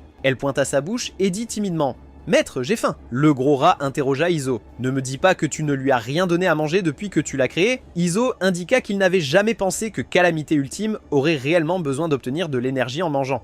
Puis il eut une idée. Puisqu'elle avait besoin de manger, il préparerait la nourriture la plus nutritive et la plus énergétique pour elle. Il amena ensuite Cor dans la salle de détention du dragon tyran maléfique. Voyant qu'il s'agissait d'Iso qui arrivait, le dragon tyran maléfique se montra immédiatement très docile. Il dit « Mon estimé maître, le plus grand alchimiste, êtes-vous venu pour lever mes entraves ?» Iso indiqua qu'il avait maintenant une chance de racheter ses crimes par un service méritoire. En entendant cela, le dragon tyran maléfique dit avec excitation « Vraiment? Quelle opportunité ?» Iso répondit « Devenir la nourriture de l'ultime calamité. » En entendant cela, le dragon tyran maléfique fut directement effrayé à mort. Le gros rat ne comprenait pas non plus. Le dragon tyran maléfique était la seule véritable espèce de dragon parmi leurs sujets d'expérimentation. L'utiliser comme nourriture était vraiment du gaspillage. Iso a dit « C'est précisément pour cette raison que pour Ultimate Calamity, dévorer directement une véritable espèce de dragon est le moyen le plus efficace de reconstituer l'énergie. De plus, cela pourrait évoluer en une forme ultime. » En pensant à cela, Iso a immédiatement ordonné à Cor de manger le dragon tyran maléfique, seulement il ne s'attendait pas à ce qu'après que Cor ait mordu, le dragon tyran maléfique soit complètement indemne. Ses dents avaient enflé après avoir été heurtées contre elle. Après plusieurs tentatives, ils ont découvert qu'ils ne pouvaient nourrir Cor que comme un humain normal. Sentant des nouilles instantanées pour la première fois, elle était très excitée. Avant qu'Iso ne puisse lui apprendre à utiliser des baguettes, elle les a directement attrapées avec ses mains et a mangé toutes les nouilles instantanées d'un seul coup. Voyant cela, Iso était assez désemparé. Ce n'était que des nouilles instantanées, pas besoin de pleurer sur leur délicieuse saveur. Le gros rat a dit que c'était probablement parce qu'elle n'avait jamais rien mangé de bon auparavant. Iso a dit « J'ai le plus d'autorité pour en parler. Tout comme quand tu étais encore un rat d'égout, la première fois que tu as volé du fromage dans ma chambre, tu as failli te faire éclater le ventre. J'ai failli te tirer dessus. » Le gros rat dit « Tais-toi, c'est toujours mieux qu'un petit morveux comme toi qui suppliait maman pour du lait à 3 ans. » À ce moment-là, il n'avait pas réalisé la gravité du problème. En une heure seulement, Cor avait mangé tous les snacks de la base. Iso se blottit dans un coin avec le dernier sac de snacks restant, tremblant. Il ne comprenait pas, ce n'était pas aussi exagéré avant. Comment cela avait-il pu devenir complètement incontrôlable après avoir mangé un morceau de chocolat? En pensant à cela, il décida de frapper le premier. Il déchira le sac et fourra le dernier sac de snacks dans son estomac d'un seul coup, mais il sous-estima le désir de nourriture de Cor. La seconde suivante, Corée appuya fermement les mains d'Iso au sol, puis elle ouvrit la bouche et l'embrassa. Sa langue remua avec audace et explora sauvagement l'intérieur de sa bouche jusqu'à ce qu'elle ait mangé tous les snacks dans la bouche d'Iso. Ce n'est qu'alors que Corée le relâcha à contre-cœur. En entendant cela, le gros rat savait que le camp d'Iso était déjà tombé. Cependant, ce coffre-fort secret était celui qu'il avait créé avec beaucoup de peine. Cor ne devrait pas pouvoir le trouver ici, mais les accidents étaient des accidents. Cor renifla le sol pendant un bon moment. Après avoir confirmé que le parfum venait d'en bas, elle activa directement le bras gauche de l'ange annihilateur. En quelques secondes, elle fit fondre un grand trou, puis elle sauta en bas. Voyant cela, le gros rat voulait encore résister. Qui aurait cru que les armes à feu devant Corée étaient aussi fragiles que du papier? Les gros rats chérissaient 400 morceaux du fromage, le plus cher du monde, y compris 10 morceaux, qui étaient des éditions limitées signées. Cor les a tous mangés sans en laisser un seul morceau. Après cet incident, Iso a compris que Corée n'avait absolument aucune résistance aux sucreries riches en calories, surtout le chocolat, et qu'avant de consommer des aliments avec suffisamment de calories, elle ne reculerait devant rien pour manger, même en utilisant la vapeur à pression thermique. Le gros rat a dit « Un sujet d'expérience aussi terrible doit être sévèrement puni. Il devrait utiliser le Madrat Pulverizer pour la couper en 1200 morceaux. » Iso a dit « Mais c'est une jolie fille. » Le gros rat a dit « Alors utilisez l'Aquaregia alchimique et le fluide digestif du roi Slime pour lui laver les yeux. » Iso a dit « Mais c'est une jolie fille. » Le gros rat dit « Alors utiliser des moustiques biochimiques suceurs de cerveau pour nettoyer son cerveau devrait aller, non ?» Iso dit « Mais c'est une jolie fille. » Le gros rat dit « D'accord, d'accord. Je comprends. Alors frappe-la juste quelques fois sans insister. » Finalement, Iso a décidé qu'il devait quand même la punir correctement. Sinon, qui sait ce qui se passerait la prochaine fois? Logiquement parlant, la capacité mentale actuelle de Corey était à peu près la même que celle d'un bébé de 2 ou 3 ans. Le gros rat a dit que la nourriture avait été complètement mangée par Core. Maintenant, il devait sortir pour faire des courses. En entendant cela, plus Iso se mettait en colère, plus sa main appuyait fort. Il a dit « C'est à cause de ce type que je n'ai même pas eu de dîner. Mais il y a encore un problème. Que faisons-nous d'elle après notre départ ?» La laisser à la base? Le gros rat dit immédiatement « Pas question, sans nous ici, elle détruira certainement toute la base. À ce stade, nous ne pouvons que l'emmener avec nous, cette fille problématique. » Comme c'était la première fois que Corey sortait, elle se tenait sur le cercle de téléportation en tremblant de peur. Elle tenait inconsciemment la petite main d'Iso. Voyant cela, Iso ne put que soupirer avec impuissance. Puis il tendit la main et couvrit les yeux de Corey. Après qu'un éclair de lumière violette éblouissante soit passé, lorsqu'ils ouvrirent à nouveau les yeux, ils se tenaient déjà au sommet du bâtiment emblématique de la ville de Goden, le Grand Phare sans nuit. Parmi tous les points de téléportation, celui qu'Iso préférait était celui du quartier du phare, car c'était le seul endroit d'où il pouvait contempler toute la ville de Goden. Iso décida d'aller d'abord à l'avenue dorée de Caméra pour choisir des vêtements ordinaires pour Core. Après tout, sa combinaison expérimentale actuelle était trop voyante. Le gros rat dit, c'est une zone de consommation de luxe, pas besoin de l'habiller avec de si beaux vêtements. De plus, l'argent que nous avons volé à la banque a été en grande partie dépensé. Iso dit, précisément à cause de cela, nous devons aller dans ce genre d'endroit encore plus, car cette fois, il ne s'agit pas seulement de faire du shopping, nous repérons aussi le prochain crime magnifique. Si nous ne changeons pas en tenue luxueuse, comment pouvons-nous nous fondre dans ces établissements haut de gamme? Après avoir dit cela, il a serré Core dans ses bras et a sauté, mais ils ont sérieusement sous-estimé la capacité de Corey à causer des problèmes. Voyant le monde extérieur pour la première fois, elle était curieuse de tout. Alors qu'Iso était assis sur un banc en attendant que le gros rat achète des hot dogs, il entendit un enfant à proximité s'exclamer « Maman, regarde cette grande sœur, elle grimpe si haut !» En entendant cela, Iso trouva cela simplement amusant. Quel idiot serait assez fou pour escalader la statue de la caméra? Il fallait savoir que ce n'était pas seulement une zone de patrouille 5 étoiles du bureau de la sécurité, mais que c'était aussi une période clé pour l'application des héros. En y pensant, il sembla réaliser que quelque chose n'allait pas. Attends, c'est absurde. En levant les yeux, il découvrit que c'était effectivement cet idiot, Corey, qui grimpait. Même si Iso se cassait la voix en criant en bas, Corey, qui grimpait avec beaucoup d'enthousiasme, ne l'entendait pas du tout. Sur le chemin du retour, le gros rat remarqua un grand nombre de membres du bureau de la sécurité patrouille se précipitant vers la direction d'Iso. Quelle était cette situation? Il n'était parti que pour un court moment. Comment avait-il réussi à causer un tel désordre? Le gros rat savait que l'escalade non autorisée de la statue de la caméra était un crime grave. Se faire attraper signifiait 1 an d'emprisonnement. En pensant à cela, il eut une idée brillante. Tant qu'il faisait semblant d'être un passant et se retirer rapidement, cela n'aurait rien à voir avec lui. Après tout, en tant que méchant, trahir ses coéquipiers était une opération de base. À ce moment-là, le personnel du bureau de patrouille a crié « Mademoiselle, si vous ne descendez pas, nous prendrons des mesures violentes contre vous ». Juste à ce moment-là, Iso a lancé une grenade éclair dans le ciel. Le gros rat a profité de l'occasion pour utiliser sa queue pour attraper un petit couteau. Il a coupé toutes les ceintures des agents de patrouille, puis il a dit avec droiture « Prenez-la et partez vite. Laissez-moi, un méchant avec un esprit de sacrifice, rester en arrière pour couvrir votre retraite ». Iso dit « Vraiment ? Je viens de voir quelqu'un faire semblant d'être un passant mêlé à la foule, prêt à s'éclipser. » Au moment où les agents de patrouille se relevaient pour donner la chasse, ils trébuchèrent à nouveau sur leurs propres pantalons et Iso et son groupe s'étaient déjà enfuis sans laisser de traces. À ce moment-là, Iso s'appuyait sur une vitrine en verre pour se reposer. Il avait juste voulu réprimander Corey correctement, mais c'est lui qui s'est fait réprimander.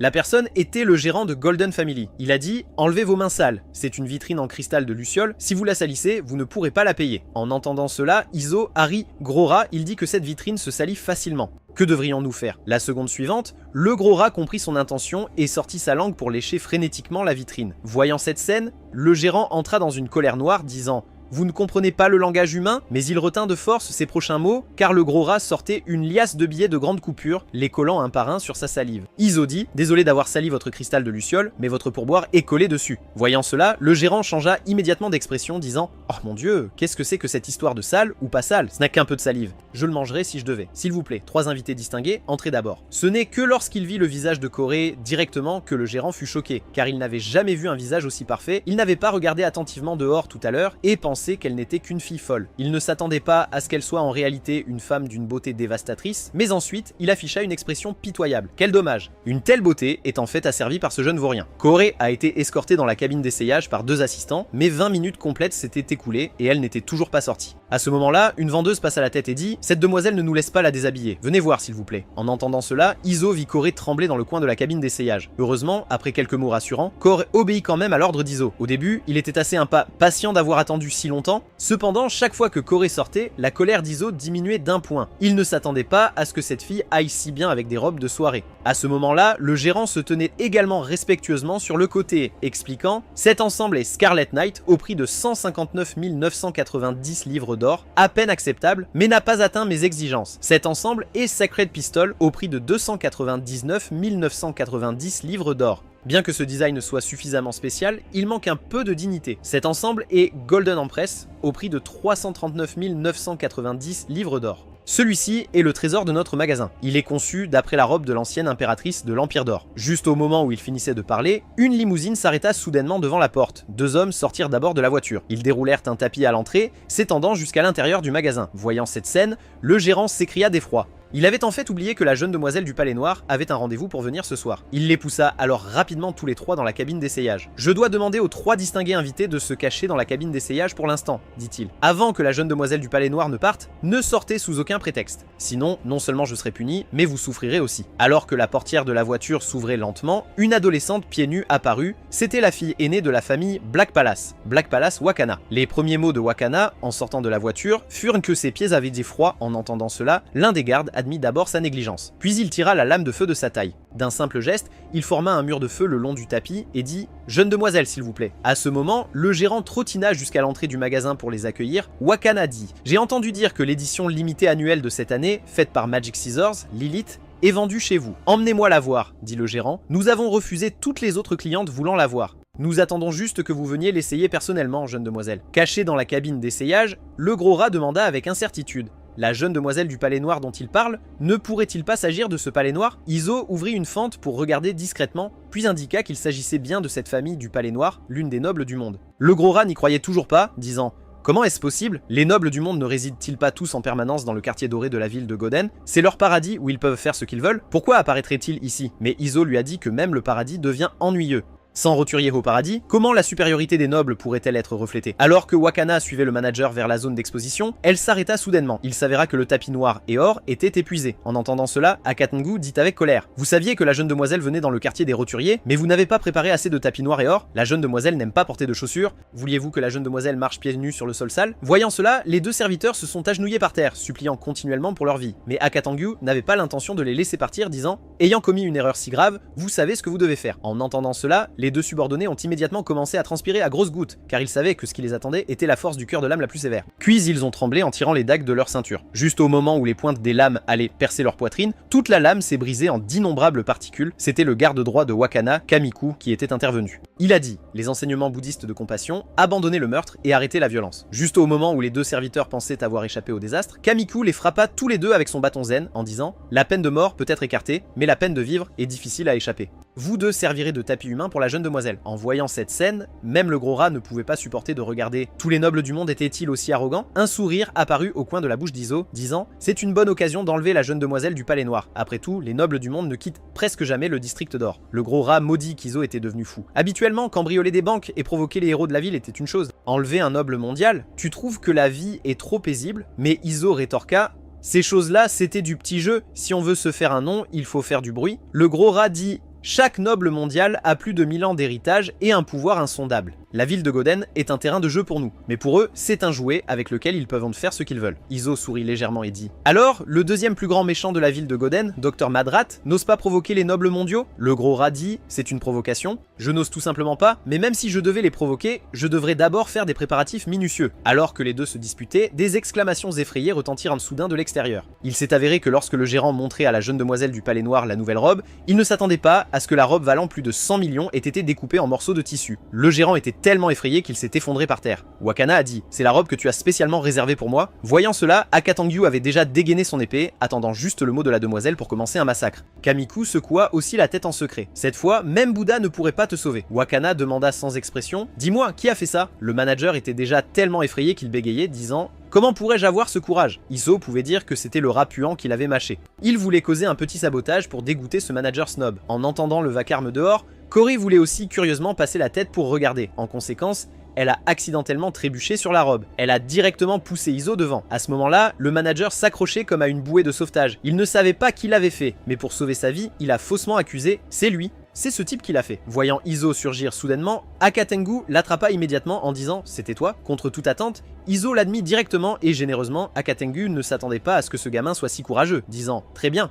Je déteste les gamins comme toi qui aiment faire des bêtises. Juste au moment où Akatangu tendait la main pour crever les yeux d'Izo, Izo avait aussi discrètement préparé son arme dans sa main droite, prêt à se battre à tout moment. Mais à ce moment-là, une voix froide retentit. « Arrête, Akatangu !» J'aime vraiment comment il a modifié cette robe. En entendant cela, le gros rat et le gérant furent stupéfaits. Même Iso soupçonnait que quelque chose n'allait pas dans sa tête. Akatangu dit « Mais jeune demoiselle, il a ruiné votre robe. Ne devrions-nous pas au moins lui couper un doigt ?» Wakana dit « Dois-je me répéter, Akatangu ?» Akatangu dit « Je n'oserais pas. » Bien que la jeune demoiselle ait insisté pour ne pas poursuivre, Akatangu avertit toujours avec férocité « Tu ferais mieux de te tenir à carreau. » Iso se demandait s'il devait utiliser des grenades toxiques de l'araignée dragon pour une victoire rapide ou des grenades inoffensives pour savourer lentement le plaisir de la torture. Il ne s'attendait pas à ce que les mots suivants de Wakana le fassent directement trembler. « Je connais ton identité et ce que tu veux faire. Dès le moment où je suis entré, tu avais déjà cette idée, n'est-ce pas ?» Le gros rat dans l'ombre était tellement effrayé qu'il n'osait pas respirer. Avait-elle détecté leur présence dès le début? Wakana s'approcha de plus en plus d'Esso, puis elle dit « Tu es un apprenti commis ici. Ne voulant pas être un simple citoyen, tu savais que je viendrais au magasin ce soir. Pour attirer mon attention, tu as soigneusement découpé cette robe comme ça, juste pour attirer mon attention, n'est-ce pas ?» En entendant cela, Esso poussa un soupir de soulagement, mais était aussi curieux de savoir d'où venait sa confiance. Wakana dit « J'ai tout deviné correctement, n'est-ce pas ?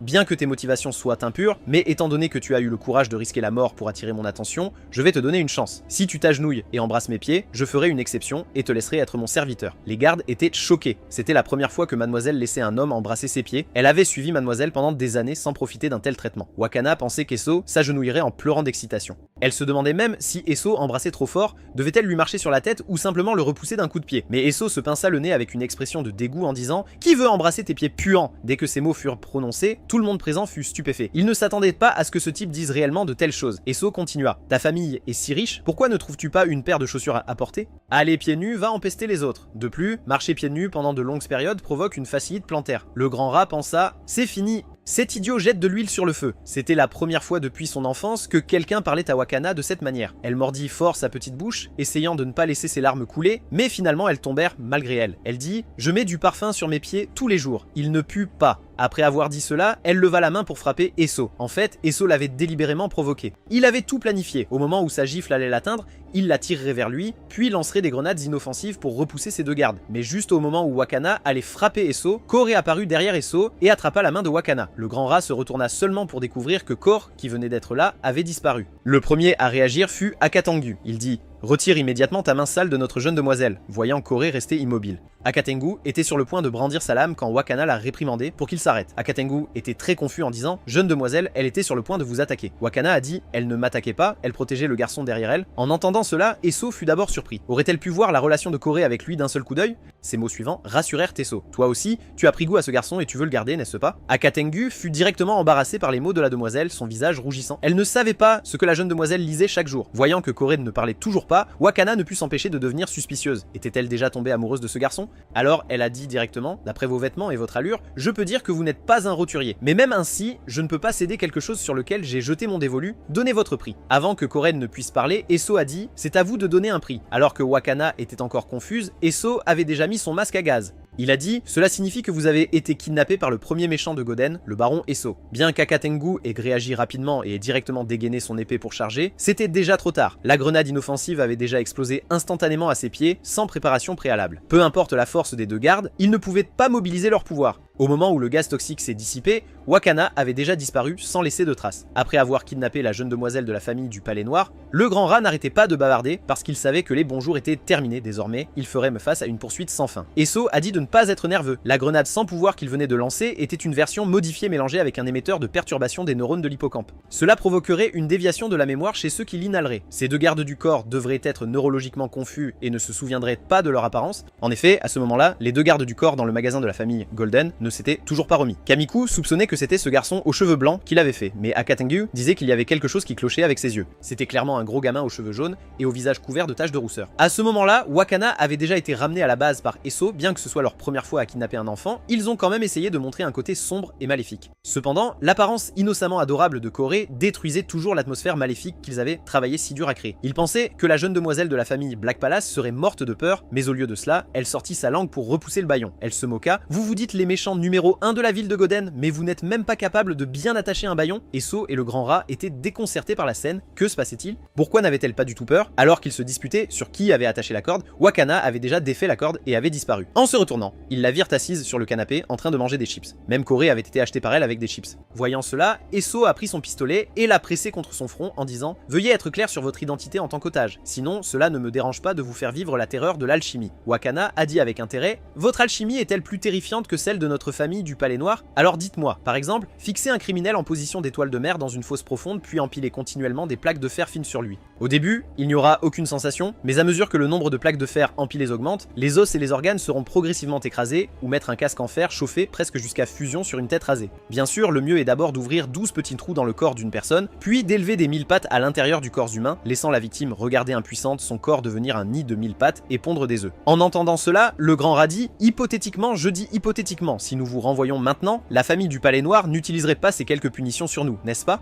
En entendant cela, Eso dit avec colère « Quelle folie débites-tu? Penses-tu que nous sommes une association caritative pour la récupération d'enfants disparus ?» Le grand rat dit « J'ai déjà dit que c'était hypothétique. » En entendant Wakana dire qu'il n'utiliserait pas ces quelques punitions sur eux, le grand rat poussa immédiatement un soupir de soulagement. Wakana continua « Parce que ce sont parmi les types de punitions privées les plus légères dans la famille du Palais Noir, applicables au cas de léger contact physique avec moi sans permission. Dans ta situation, la punition privée que tu subirais te ferait détester le créateur de t'avoir laissé naître dans ce monde. » En entendant cela, le grand rat fut directement terrifié. Puis Wakana cessa de se chamailler et revint sérieusement au sujet en disant « Je ne te blâmerai pas de m'avoir kidnappé. Au contraire, je peux te donner une énorme somme d'argent, mais tu dois accepter de faire une chose pour moi. » Le grand rat demanda, quelque peu perplexe, « Qu'est-ce que c'est ?» Wakana dit « Laisse-moi vous rejoindre et devenir l'un des vôtres. » Cette phrase les stupéfia directement tous les deux. Pourquoi la digne fille de la famille du Palais Noir voudrait-elle nous rejoindre? Elle dit « Parce que je m'ennuie beaucoup. Si je vous rejoins, nous pourrons commettre des crimes et nous amuser ensemble. De plus, vous pouvez créer des armes qui rendent Taka Tengu et Kamiku immobiles. Je pense que vous en avez la capacité. Le plus important, c'est que je peux être votre soutien financier dans l'ombre. » En parlant, elle sortit une carte noire prestigieuse. Le grand rat reconnut d'un coup d'œil qu'il s'agissait de la carte de crédit de niveau le plus élevé de la ville de Goden, mais Isso pouvait dire que cette fille avait certainement d'autres conditions. Wakana dit « C'est pratique de parler avec des gens intelligents. La condition supplémentaire est que vous devez m'écouter à partir de maintenant. » Contre toute attente, après avoir entendu cela, Iso repoussa directement la carte noire avec dégoût en disant « Rêve toujours », mais le grand rat dit directement « Pas de problème, nous t'écouterons tous. Je me demande juste combien de financement tu nous alloueras. Quand est le moment du transfert, je pense qu'aujourd'hui est un bon jour. » Voyant cela, Iso répliqua directement avec colère « Source de peste, où est ta dignité et qui t'a permis de prendre des décisions pour moi ?» Le grand rat dit « C'est une opportunité providentielle. Avec de l'argent, nous pouvons nous concentrer sur la planification de crimes choquants. » Isso dit « Mais je ne suis tout simplement pas d'accord. La famille Persilade n'acceptera les ordres ou la charité de personne. » Il ordonna ensuite au grand rat de lui injecter du venin d'araignée dragon, de l'attacher à nouveau et d'envoyer un avis de crime à la famille Black Palace dans 24 heures pour exiger une rançon. Mais contre toute attente, Wakana dit « C'est inutile. Vous ne pourrez pas extorquer de rançon en me kidnappant. Dans la famille Black Palace, les intérêts et la dignité priment sur tout membre individuel. Après un enlèvement, on devient l'enfant abandonné de la famille. Ils ne négocieront pas avec les ravisseurs. Ils n'épargneront aucune dépense pour poursuivre les ravisseurs, exposeront les cadavres publiquement et démontreront l'autorité de la famille. » En entendant cela, même le grand rat se sentit quelque peu désolé. Ces grandes familles n'avaient vraiment aucune humanité. Voyant qu'il n'acceptait pas sa demande, Wakana dit « Je peux vous fournir une énorme somme d'argent et je ne vous donnerai pas d'ordre, mais vous devez m'aider à faire une chose. Aidez-moi à tuer l'actuel chef de la famille Black Palace Yinju. » En entendant cela, Isso se retourna soudainement et dit « Mais Black Palace Yinju est votre ?»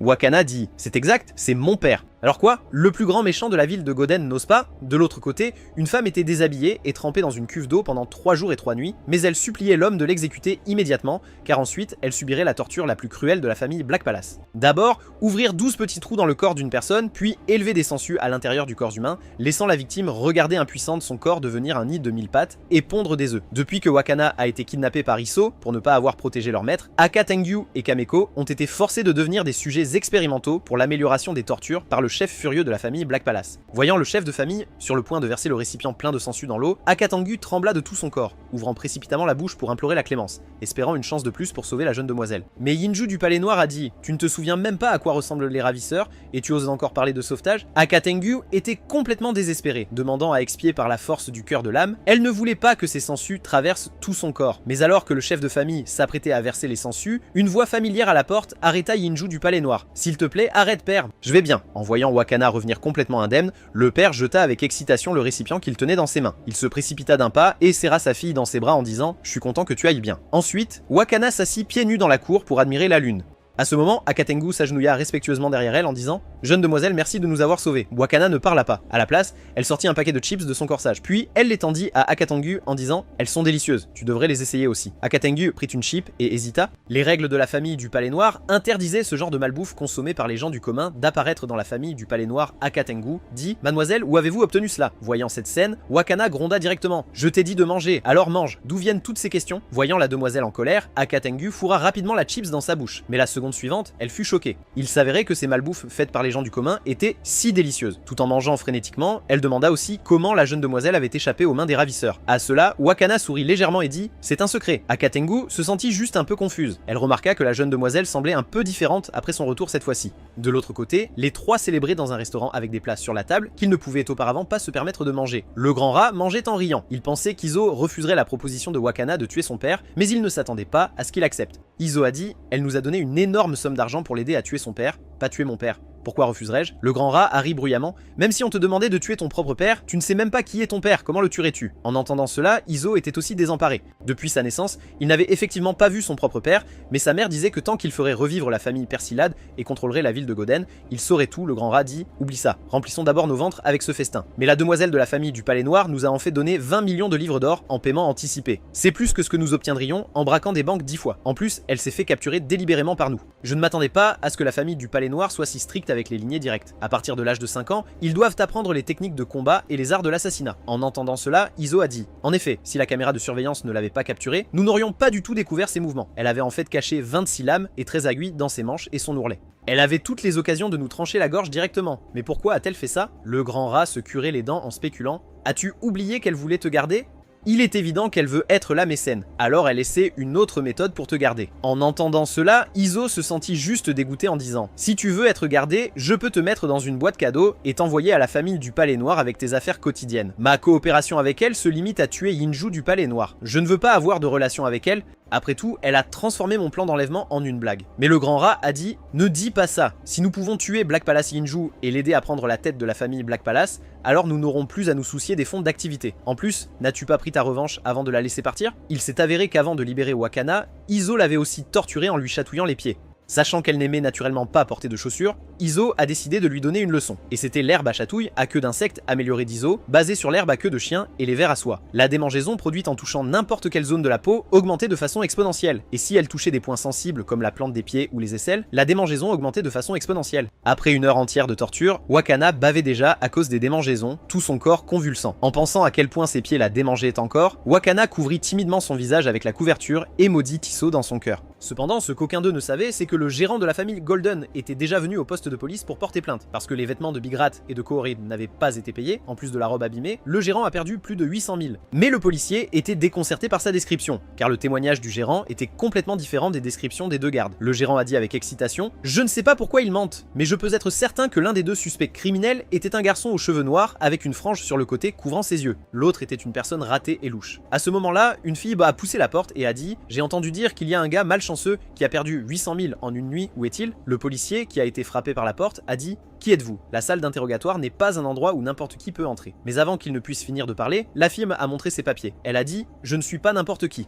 Je suis votre nouvelle chef, Baba Poliwa. » Sa mission ici était d'enquêter sur le vol de banque et l'enlèvement de la jeune demoiselle du Palais Noir. Mais l'homme ne la croyait pas du tout, car il n'avait reçu aucun avis d'en haut concernant le transfert d'une nouvelle chef. En réponse, Baba Poliwa dit « D'accord, je sais que vous êtes du genre à avoir besoin d'un petit adoucissant avant d'obéir. Puisque tu es plutôt beau, je te permettrai de toucher une fois. Mais après cela, tu devras être mon chien. » Voyant cela, l'homme était à la fois embarrassé et en colère. Après être parti, il ferma la porte derrière lui. Juste au moment où il allait voir le garde pour demander qui avait laissé entrer cette personne folle, le capitaine Bullhead apparut derrière lui et dit « Marc, la nouvelle chef vient de dire qu'elle voulait visiter la salle d'interrogatoire numéro 1. L'as-tu reçue ?» Marc, craignant d'avoir mal entendu, demanda « Vous dites que cette personne est la nouvelle chef de notre commissariat ? Tu te moques de moi ?» Contre toute attente, le capitaine dit sérieusement « Les gens de Bullhead ne plaisantent jamais. » À ce moment-là, quelques collègues de l'extérieur sont arrivés en courant en demandant « Vous avez vu la nouvelle chef ? Elle vient de me donner des bonbons. » Pouvoir travailler ici est une telle bénédiction. Désormais, le travail de livrer de l'eau au bureau du chef est le mien. Personne ne devrait se battre avec moi pour ça. Voyant ses subordonnés être si irrespectueux envers le nouveau chef, le capitaine Bullhead avertit « Vous feriez mieux de ne pas sous-estimer ce nouveau chef ». Depuis que le chef Humilk s'est transformé en slime, le poste confortable de chef de district du phare a été convoité par tous les autres districts. Mais le siège a continué à retarder l'ordre de nomination finale. Cette situation traîne depuis un an maintenant, vous le savez tous. Jusqu'à aujourd'hui, où le siège a soudainement parachuté ce chef nommé Baba Polua ici. J'ai demandé à quelqu'un de la salle des archives du siège de vérifier son dossier de service, et le résultat, le capitaine Bullhead s'est arrêté. Tout le monde était curieux de connaître le résultat. Le Bullhead a baissé la tête et a baissé la voix. Le résultat était que la salle des archives n'avait aucun dossier sur elle. Elle a donc très probablement été transférée ici directement par une personnalité importante de l'extérieur du bureau de la patrouille de sécurité. Mais à peine avait-il fini de parler que Baba Polua est apparu de nulle part et a dit « Quelle personnalité importante serait-ce » Tout le monde a sursauté de peur en réalisant qu'elle était là. Puis ils se sont rapidement alignés contre le mur et ont dit à l'unisson « Chef, veuillez nous donner des instructions ». Baba Polua a mis ses mains derrière son dos et a dit à tout le monde « Ne soyez pas si nerveux, je suis différent de ces vieux bureaucrates. Mon style de travail peut se décrire en 2 mots. Joyeux, passionné, non conventionnel. » Le gars rondouillard à côté murmura « Ce ne sont pas 2 mots, ce sont 3. » Contre toute attente, Baba Po l'entendit quand même. Mais non seulement elle n'était pas en colère,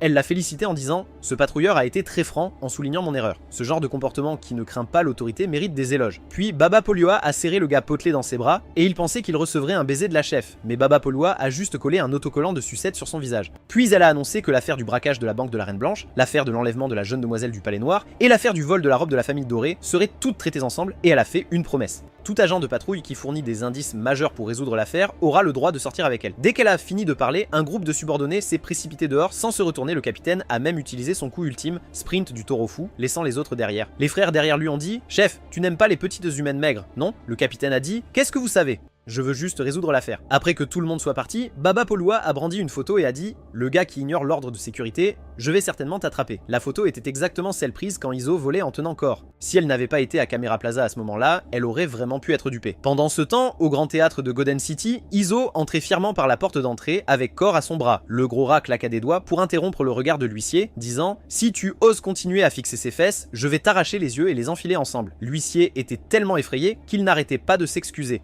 Après que les 3 soient entrés, un autre préposé a dit « Il ne me semble pas que nous ayons vérifié leur billet tout à l'heure. » Qu'est-ce que tu vérifies? Tu n'as pas vu l'allure et la tenue de cette femme? C'est sûrement une jeune demoiselle d'une famille prestigieuse. Mais il ne savait évidemment pas qu'Iso et ses 2 compagnons étaient des resquilleurs. Iso tapota la tête de Kor et loua sa performance précédente. Seul le gros rat avait l'air peu convaincu et dit « La prochaine fois, ce sera à ton tour d'être l'acolyte. Ne pense pas que tu peux toujours me faire ton acolyte. » Iso est venu au théâtre pour explorer les institutions de la ville parce que le palais noir Jinju assisterait à la représentation de vendredi prochain. Juste au moment où Iso et le gros rat discutaient, Kor fut attirée par les divers posters sur le mur. Lorsqu'elle arriva à l'entrée du hall principal, elle s'arrêta complètement car la personne sur le poster était son père biologique. À cet instant, d'innombrables souvenirs tragiques envahirent instantanément son esprit. Ce n'est qu'après qu'Iso et le gros rat eurent terminé de marquer la carte entière du théâtre qu'ils découvrirent que Kor, qui les suivait, avait disparu à un moment donné. De l'autre côté, juste au moment où Kor tendait la main pour toucher le portrait, une voix familière mais étrange vint de derrière elle. « Excusez-moi, êtes-vous mon fan ?» La personne était l'acteur de théâtre, Mel, qui était aussi le père de Kor. Après des années de séparation, Mel ne reconnaissait plus sa fille, dont l'apparence avait changé radicalement, et la prenait pour l'une de ses fans. Son père continua. « J'ai entendu dire que la ville de Goden est le centre de ce monde. Ce n'est qu'après l'avoir vue de mes propres yeux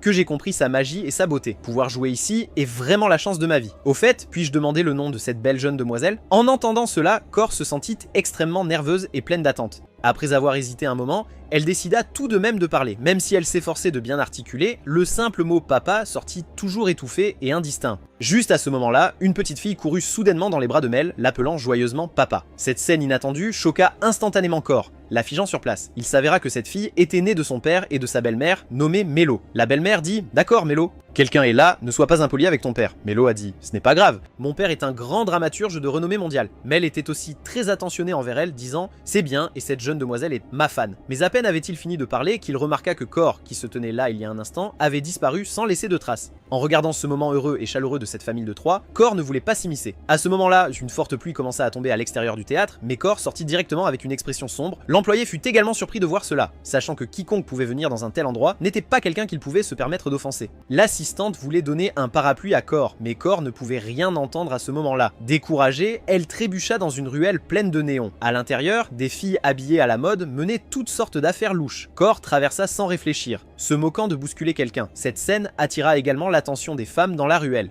Une femme lui rappela gentiment « Le style mondain ne convient pas à Dark Star Street ». Elle prit Cor pour une collègue en concurrence pour leur commerce. Après un moment, Cor marcha vers un coin désert et s'accroupit de douleur, tenant sa tête. Elle répétait sans cesse « Qui suis-je » Le patron de cette allée vit cela et dit « Est-ce une pauvre petite fille qui ne trouve pas son chemin pour rentrer chez elle? Tes conditions semblent plutôt bonnes. Que diriez-vous de nous rejoindre et de devenir membre de Chidori ?» Sur ce, elle tendit la main pour enlever la robe de Cor. Ayant clairement remarqué que cette tenue était assez chère, elle a dit « Nous, Chidori, ne pouvons pas avoir de possession personnelle, donc tu dois enlever cette tenue et la donner à l'organisation. » Elle ne s'attendait pas à ce que dès que sa main touche le corps de Corée, Corée la saisisse. C'était la première fois que la femme voyait quelqu'un oser lui résister. Elle dit sombrement « Tu ferais mieux de lâcher avant que je ne me mette en colère. » Mais Cor a dit que c'était un cadeau de son maître et qu'elle ne pouvait pas l'enlever. En entendant cela, la femme a ri. « Ne comprends-tu pas la situation ?» Puis elle a giflé Corée au visage. 2 minutes et demie plus tard, Corée avait été battue au point d'avoir des bleus partout. Mais aussi têtue qu'elle était, elle refusait toujours de l'enlever. À ce stade, la femme ne se souciait plus des vêtements. Elle voulait juste lui donner une bonne leçon. La seconde suivante, plusieurs plumes acérées apparurent soudainement dans sa main, disant « Si tu ne veux pas l'enlever, je vais t'aider ». Les plumes coupèrent la peau de Corée aussi facilement que des couteaux de lancer. De l'autre côté, le gros rat avait déjà suivi l'odeur pour trouver des indices sur Cor.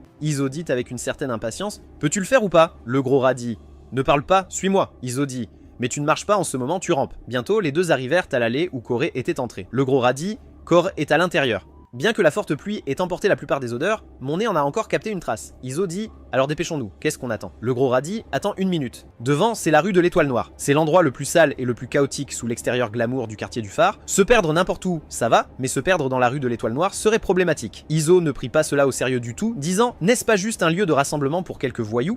As-tu peur d'eux ?» Le gros rat expliqua « C'est le quartier général de Chidori. Même la patrouille de sécurité du district de Lighthouse n'a rien pu faire contre eux. Comme tout le monde le sait, la comparaison entre filles est très terrifiante. Si l'une d'entre elles est légèrement supérieure aux autres, elle risque fort d'être battue à 100 par elle. Corey a été battue jusqu'à perdre connaissance et est tombée au sol par le chef juste parce que la robe qu'elle portait était plus chère que les leurs. À ce moment-là, ils ont ramené Cor au quartier général. Le chef a dit « Cette nouvelle sœur ne comprend pas les règles. Nous devons la discipliner correctement. » Une femme a dit « Elle a évidemment goûté à l'amertume de l'amour. On peut voir d'un coup d'œil qu'elle a eu le cœur brisé. » Une autre femme musclée se moqua « Elle est tellement stupide. Les hommes sont les créatures les plus dégoûtantes. Ils ne méritent d'être que des chiens, n'est-ce pas ?» Les hommes derrière eux, intimidés par leur autorité, n'osaient pas exprimer leur colère et ne pouvaient que dire à l'unisson « C'est vrai, nous sommes tous des déchets. » Puis le chef ordonna à l'un d'eux « Crow, pour être sûr, utilise ta technique de recherche d'âme pour regarder dans son cerveau. » Après avoir reçu l'ordre, Crow s'agenouilla sur un genou, tendit une main et la posa sur la tête de Cor. Alors que la technique de recherche d'âme s'activait, Crow vit les souvenirs passés de Cor. Au début, ce n'était que des souvenirs avec Iso, certains où il lui donnait des fessées et des scènes où il corrigeait ses habitudes alimentaires. Puis vinrent des souvenirs de son père, comment il l'avait vendu enfant et comment son père avait une nouvelle fille. Ensuite vinrent les temps sombres dans l'organisation Hellhound. Un groupe d'enfants kidnappés était gardé ensemble dans des cages. Chaque jour, ils ne fournissaient de la nourriture que pour une personne. S'il voulait manger, il devait continuer à se battre. Seule la personne la plus forte pouvait avoir un repas complet. Les enfants se battaient férocement pour la nourriture. Une des filles a poussé Corée au sol, puis s'est précipitée pour lutter avec les garçons. La nourriture passait entre les mains de différents enfants.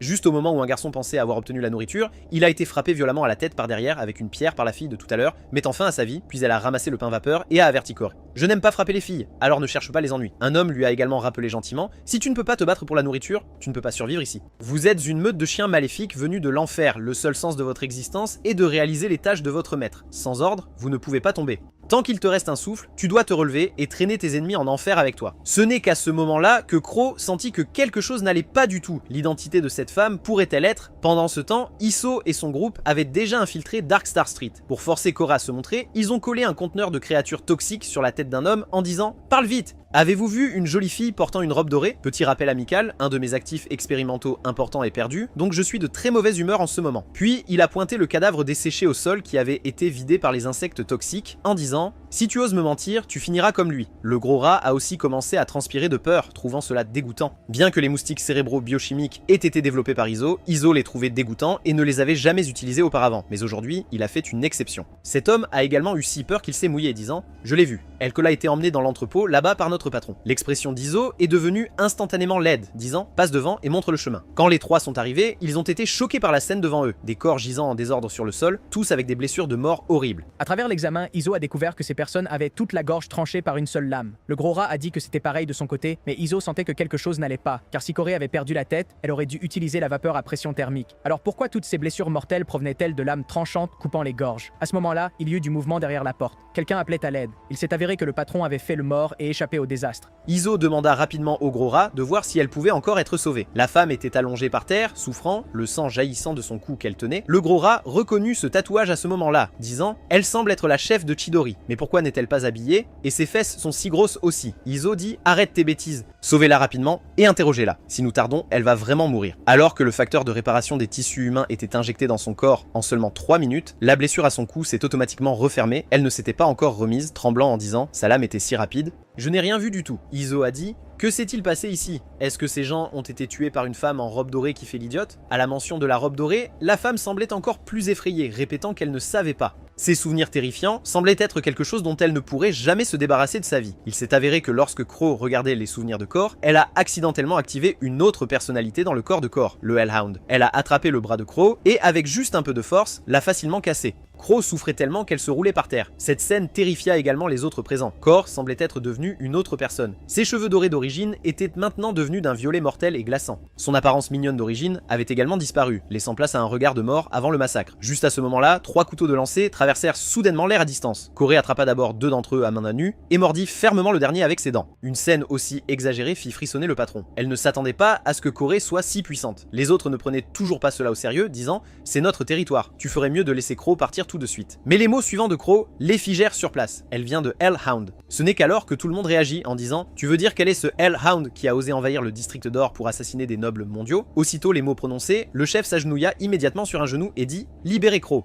Nommez vos conditions. » La femme musclée résista. « Grande sœur, Hellhound n'est peut-être pas aussi forte que les rumeurs le disent. De plus, nous sommes nombreux. » La patronne interrompit. « Tais-toi. » Puis elle dit respectueusement à Cor « Nous garderons certainement votre affaire secrète. Après tout, nous sommes aussi mécontents du bureau de la sécurité et de ses nobles mondiaux. » Mais Cor lui dit d'enlever ses vêtements. La patronne ne s'attendait pas à ce que la demande de Cor soit si perverse. Son visage devint instantanément rouge, mais elle n'osa pas désobéir. Ce n'est que lorsque Cor partit que la femme musclée dit « Grande sœur, quelle humiliation! Elle t'a dit de te déshabiller et tu l'as fait. Nous, Chidori, n'avons jamais été aussi humiliés depuis notre création. » Crow tremblait encore à ce moment, disant « Tais-toi !» Si la patronne ne s'était pas soumise à temps, nous aurions tous été tués par elle. Victoria exhala une longue bouffée de fumée et dit « J'ai découvert que parmi nous, Chidori, tu as la plus petite poitrine. » La femme musclée rétorqua « Qu'est-ce qu'il y a de si génial à avoir une si grosse poitrine? Tu ne peux même pas te retourner dans le lit. » Qu'est-ce qu'il y a de si fier? Le patron, les voyant encore se chamailler, dit avec colère « Si vous avez le temps de vous disputer, dépêchez-vous de me trouver des vêtements. » À ce moment-là, Crow exprima sa confusion. « Patron, je ne comprends toujours pas. D'après le style de Hellhound et ses expériences, elle ne nous laisserait jamais partir. Alors pourquoi, avant qu'elle ne puisse finir de parler, une autre voix retentit? C'est vrai.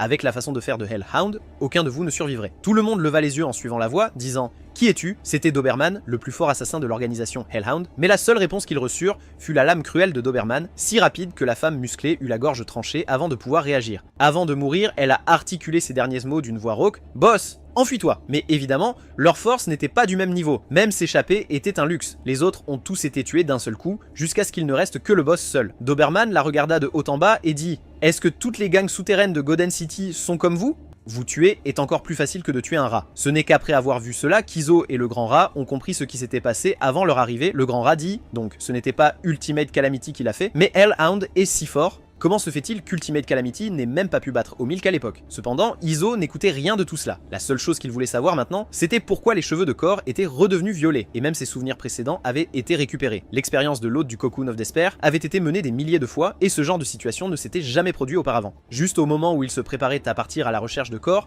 le patron attrapa tremblant les vêtements du grand rat en disant « S'il vous plaît, je vous en supplie, sauvez-les. Tant que vous pouvez ressusciter, l'organisation Chidori sera vos serviteurs à partir de maintenant. » En entendant cela, le grand rat s'intéressa, disant « C'est vous qui l'avez dit. » Il ouvrit les yeux d'une personne et découvrit que les pupilles étaient déjà dilatées, ou les méthodes ordinaires n'étaient plus viables. S'il devait vraiment être sauvé, seule cette technique pouvait être utilisée. Mais avant qu'il ne puisse faire quoi que ce soit, Iso l'a traîné dehors. Il était très anxieux maintenant et devait rapidement trouver Cor et la récupérer, sinon l'atout expérimental le plus important à ce jour serait complètement perdu. Le gros rat a dit « Je sais que tu es anxieux, mais ne sois pas encore anxieux. Laisse-moi lui laisser le médicament anti-décomposition. » Puis il lança une petite boîte au patron. À l'intérieur se trouvait un médicament vert. Le gros rat lui rappela de leur faire une injection chacun. Si les cadavres se décomposaient, il n'y aurait vraiment aucun moyen. De l'autre l'autre côté, sur le pont de la mer croisée, Cor examinait attentivement son corps, constatant que son bras gauche, son œil droit et son cœur étaient tous intacts. Ça devait être ce garçon de sa mémoire qui l'avait sauvé. Elle ne comprenait tout simplement pas pourquoi elle avait fait ces choses extrêmement stupides à ce moment-là. À ce moment, Doberman l'a également trouvé, disant « Ça fait longtemps, Yorkshire. Rapport, comment as-tu échoué à assassiner le chef de la famille Black Palace et pourquoi as-tu disparu si longtemps après l'échec ?» Cor expliqua « Pendant l'infiltration du domaine de la famille Black Palace, j'ai inexplicablement été empoisonné.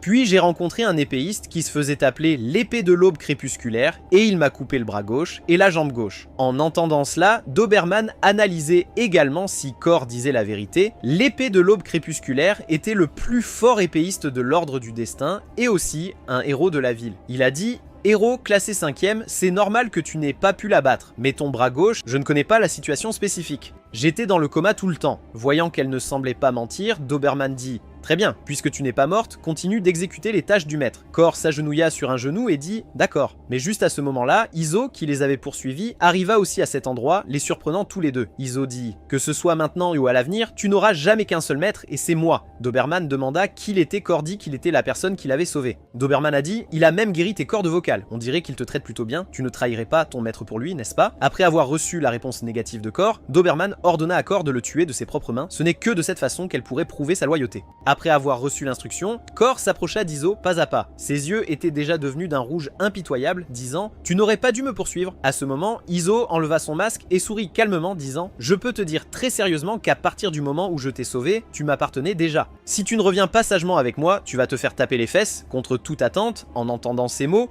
Cor protégea instinctivement ses fesses. Ses souvenirs honteux indélébiles dans son esprit revinrent soudainement en force. Elle rougit, disant « Tais-toi. » Sur ce, elle tendit ses griffes vers Izo. Juste au moment où elle allait le toucher, une autre main attrapa fermement la main de Cor. La personne n'était autre que le sujet ultra haut risque 0. Lucille dit « Nous nous rencontrons à nouveau, petite fille inutile. Aujourd'hui, nous allons régler nos vieux comptes correctement. » Izo lui rappela « N'utilise pas le virus de la peste noire sur elle. Cela rendra Ultimate Calamity fou furieux. Si cela se reproduit, je ne pourrai pas te sauver. » Lucille dit « Ne t'inquiète pas, petit Izo. Tous les virus actuellement connus dans ce monde peuvent être facilement convertis par le virus de la peste noire. Aussi, laisse-moi confirmer encore une fois, tant que je peux la retenir, tu dormiras avec moi ce soir, n'est-ce pas ?» Izo était à la fois en colère et embarrassé à ce moment-là, disant « Si tu continues à crier si fort, ne t'attends pas à ressortir à l'avenir. » Puis il s'avança devant Doberman, les bras croisés, en disant « Il semble que pour résoudre complètement la propriété du sujet expérimental à très haut risque numéro 1, je vais devoir vous éliminer, chien de l'enfer. » Doberman ne prit pas du tout le gamin devant lui au sérieux, disant « Petit rappel amical, les personnes se tenant à moins de 5 mètres de moi ne peuvent plus être considérées comme vraiment vivantes. » Dès que ces mots furent prononcés, Cor réalisa instantanément